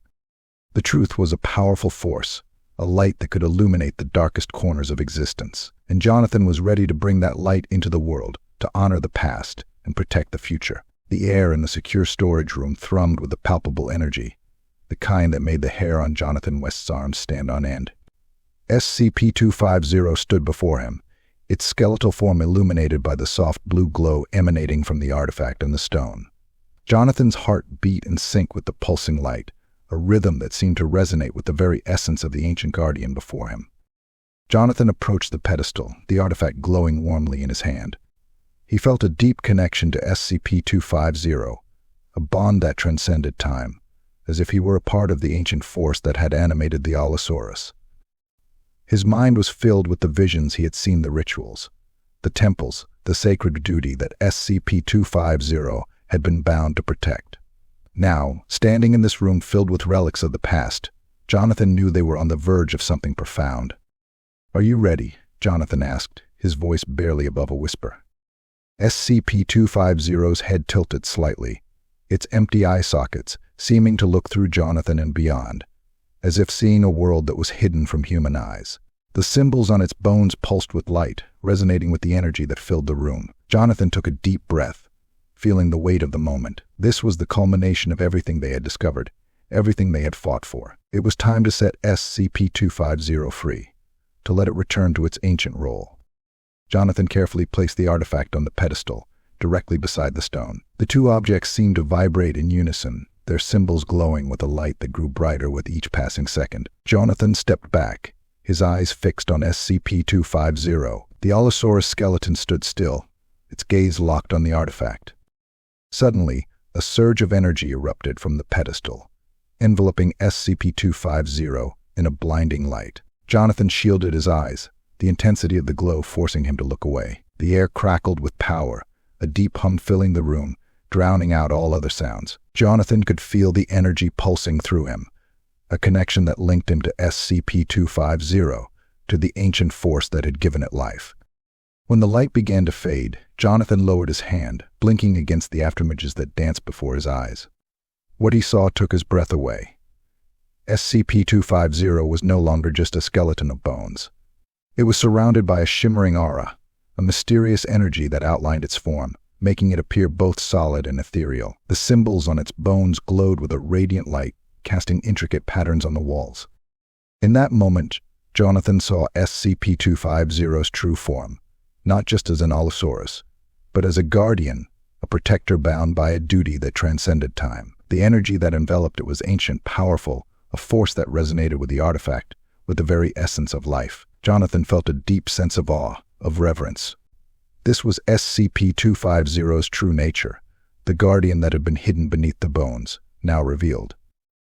The hum of energy intensified, and Jonathan felt the ground beneath his feet vibrate. The entire facility seemed to resonate with the power emanating from SCP-250. Alarms blared in the distance, but their sound was swallowed by the hum, a faint echo against the overwhelming presence of the guardian. Jonathan watched, his heart pounding, as SCP-250 raised its head, its eye sockets glowing with a light that was both fierce and serene. The aura around it pulsed, expanding outward, filling the room with a warmth that was almost tangible. Jonathan felt a connection, a bond that linked him to SCP-250, to the ancient force that had given it life. He knew that he was witnessing something extraordinary, something that transcended human understanding. As the energy reached its peak, SCP-250 lowered its head, its eyes fixed on Jonathan. The connection between them was strong, a silent communication that spoke of trust, of purpose. Jonathan felt tears prick his eyes, a surge of emotion that filled his heart. This was the moment they had fought for, the moment they had risked everything to achieve. SCP-250 was free, returning to its role as a guardian, a protector. With a final surge of energy, the aura around SCP-250 flared brightly, casting a brilliant light that illuminated the room. The symbols on its bones glowed with an intensity that made the air hum, a vibration that resonated with the artifact, with the very essence of the ancient force that had given it life. Jonathan felt a warmth in his heart, a sense of peace. SCP-250 was at peace, finally fulfilling its purpose. Slowly, the light began to fade, the energy receding like a tide. SCP-250's form shimmered, its skeletal outline blurring as the aura around it dissolved into the air. Jonathan watched, his breath catching in his throat, as SCP-250 seemed to fade, becoming one with the shadows that danced on the walls. The alarms fell silent, the hum of energy fading into the distance. The room was quiet, the only sound the faint echo of Jonathan's heartbeat in his ears. SCP-250 was gone, its presence a memory, a whisper in the silence. Jonathan stood alone, his eyes fixed on the empty space where SCP-250 had stood, his heart filled with a deep sense of loss, of fulfillment. Emily and Marcus entered the room, their faces pale, their eyes wide with shock. They had felt the energy, had seen the light. They knew that something extraordinary had happened, something that transcended their understanding. Jonathan, Emily said softly, her voice trembling. What happened? Where is SCP-250? Jonathan turned to them, a small, sad smile on his lips. It's gone, he said, his voice thick with emotion. It's fulfilled its purpose. SCP-250 was a guardian, a protector. It's returned to its role, to the duty it was bound to protect. It's finally at peace. Marcus stepped forward, his eyes filled with awe. So it's really over. SCP-250 is free. Jonathan nodded, his heart heavy with the weight of the moment. Yes, it's free. We've honored its purpose, trusted in its duty. SCP-250 has returned to the ancient force that gave it life, to the role it was meant to fulfill. Emily placed a hand on Jonathan's shoulder, her eyes filled with understanding. You did the right thing, Jonathan. SCP-250 was more than just an anomaly. It was a being with a purpose, a guardian of a truth that transcended time. You've given it the chance to fulfill its duty, to be at peace. Jonathan felt a warmth in his heart, a sense of peace that filled him with a quiet joy. They had done it. They had set SCP-250 free, had honored its purpose, had trusted in its duty. The journey had been long, filled with challenges, but they had found their way. They had brought light to the darkness, had honored the past, and protected the future. Together, they left the room, the artifact and the stone glowing softly on the pedestal, a reminder of the ancient force that had given SCP-250 its life. The past and the present were intertwined, bound by a bond that transcended time, and Jonathan, Emily, and Marcus had been a part of that bond, a bridge between worlds, a connection that had shaped the future. The truth was a powerful force, a light that could illuminate the darkest corners of existence, and Jonathan knew that they had brought that light into the world, had honored the past, and protected the future. SCP-250 was at peace, its duty fulfilled, its purpose honored.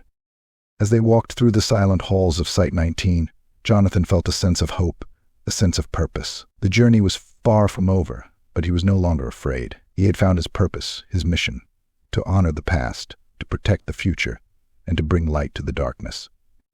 SCP-250's legacy would live on, a testament to the power of truth, the strength of purpose, and the enduring bond between Guardian and Guardian. The Guardian was at peace, the truth was safe, and the future was bright. Jonathan knew that they had done the right thing, that they had honored SCP-250's purpose, and that they would continue to protect the secrets of the past, to illuminate the darkness, and to shape the future. Jonathan West sat at his new desk, his fingers drumming absently on the surface. The hum of the air conditioning unit above him provided a soft, constant background noise, and the fluorescent lights flickered intermittently, casting a sterile glow across the small, windowless office. Stacks of files and reports lay neatly organized in front of him, but Jonathan's attention was elsewhere, his mind drifting to thoughts he couldn't quite grasp. He had been reassigned to a different section of the SCP Foundation, a quieter, less prominent role. The change had been sudden, the orders coming down from the higher-ups without explanation. Jonathan, Emily, and Marcus had been moved to different sites. Their team disbanded, their work on SCP-250 abruptly ended. The transition had been disorienting, a jarring shift from the intensity of their previous work. But the most unsettling part was the gaps in Jonathan's memory, blank spaces where there should have been clarity. He knew he had been working on something important, something that had consumed him, driven him to the edge. But whenever he tried to recall the details, his thoughts became muddled, slipping away like sand through his fingers. It was as if a part of his mind had been wiped clean, leaving behind only vague impressions and a lingering sense of loss. Jonathan reached into his desk drawer and pulled out a small, faded photograph. He had found it tucked away in his old office, hidden among stacks of papers. The image showed the skeletal form of SCP-250, standing tall in its containment chamber, the shadows playing across its bones. Jonathan stared at the photograph, a strange feeling of connection washing over him. He knew the creature in the photo. He had spent countless hours studying it, understanding it, but now the details were hazy, the memories just out of reach. He felt a pang of sorrow, a sense of something lost, something important that he couldn't quite remember. There was a hole in his mind, a void that ached with absence. Emily had called him the previous evening, her voice distant and formal. She had mentioned her own reassignment, the changes in her duties. There was a tension in her voice, an undercurrent of confusion. Jonathan had sensed that she, too, was grappling with the same strange feeling, the same sense of loss. They had spoken briefly, their conversation stilted, awkward. It was as if they were strangers, trying to bridge a gap that had suddenly appeared between them. Marcus had sent a brief email stating he was adjusting to his new assignment, that he hoped they could catch up soon. There was a polite detachment in his words, a distance that hadn't been there before. Jonathan had replied, his message equally formal, masking the unease that gnawed at him. Jonathan set the photograph down, rubbing his temples. His thoughts were tangled, a web of confusion and uncertainty. He knew the Foundation was capable of altering memories, of erasing knowledge that was deemed too dangerous, but he couldn't shake the feeling that what they had taken from him was more than just data. It was a part of himself, a truth that he had fought to understand, to protect. He stood and walked to the small windowless wall that lined one side of his office, his reflection faintly visible on the polished surface. Jonathan studied his own face, searching for answers, for a clue to the emptiness he felt. His eyes were tired, his expression drawn, as if the weight of forgotten memories pressed down on him. A knock on the door broke his reverie, and Jonathan turned to see a young researcher standing in the doorway, a file in his hand. The researcher was new, fresh-faced, with an eagerness that Jonathan remembered from his own early days at the Foundation. "Dr. West," the researcher asked, his voice tentative, "I was told to give you this report. It's from the archives, something about anomalies and containment protocols." Jonathan nodded, taking the file from the researcher's hand. "Thank you," he said, his voice flat. "I'll take a look." The researcher hesitated, glancing at the photograph on Jonathan's desk. "That's SCP-250, isn't it? The Allosaurus skeleton. I heard it was decommissioned, that they decided it wasn't a threat after all." Jonathan felt a strange jolt at the mention of SCP-250. The name felt familiar, like a half-remembered dream. "Yes," he said slowly. "SCP-250. It was a guardian, I think. It had a purpose." The researcher nodded, his expression curious. "I heard rumors about it being connected to some ancient ritual or something, but all the records were sealed. Typical Foundation secrecy, I guess. Anyway, I'll let you get back to work." Jonathan watched as the researcher left, the door closing softly behind him. He turned back to his desk, the file in his hand forgotten. SCP-250. The name echoed in his mind, stirring memories that lay just beyond his reach. Guardian. Protector. Ancient ritual. The words danced at the edge of his consciousness, fragments of a story that he had once known, that he had fought to uncover. He picked up the photograph again, his eyes tracing the lines of SCP-250's skeletal form. There was a familiarity in the image, a sense of connection that resonated deep within him. Jonathan felt a warmth in his heart, a quiet yearning for something lost, something that had been taken from him. The emptiness in his mind ached, a void that cried out to be filled. Jonathan sat down, his gaze fixed on the photograph. He closed his eyes, allowing his mind to drift, to search for the memories that had been erased. He saw flashes of light, heard echoes of voices, felt the presence of something ancient, powerful. There was a truth hidden in the darkness, a light that had been extinguished but not forgotten. As he sat in the quiet of his office, Jonathan felt a tear slip down his cheek. The sense of loss was overwhelming, a grief for something he couldn't remember, a bond that had been severed. He knew, in his heart, that SCP-250 had been more than just an anomaly. It had been a friend, a guardian, a protector of a truth that transcended time. Jonathan opened his eyes, the photograph still in his hand. The image of SCP-250 stared back at him, silent still. But in the depths of its eye sockets, Jonathan thought he saw a glimmer of light, a spark of understanding. The connection was still there, faint but unbroken, a link to a forgotten past. The Foundation could erase memories, alter records, bury the truth, but they couldn't erase the bonds that had been forged, the connections that transcended time. Jonathan knew that a part of him would always remember, would always feel the presence of SCP-250, the guardian that had been his friend. As he placed the photograph back on his desk, Jonathan felt a sense of peace, a quiet resolve. He would continue his work, would honor the truth that had been hidden. He would protect the future, just as SCP-250 had protected the past. And in the quiet moments, when the memories stirred, he would remember the guardian, the protector, the friend. The past and the present were intertwined, bound by a bond that transcended time. Jonathan knew that he would carry the memory of SCP-250 with him, a light that would guide him through the darkness. The truth was a powerful force, a light that could illuminate the darkest corners of existence. And Jonathan was ready to honor that truth, to protect the future, and to remember the guardian that had been lost but not forgotten.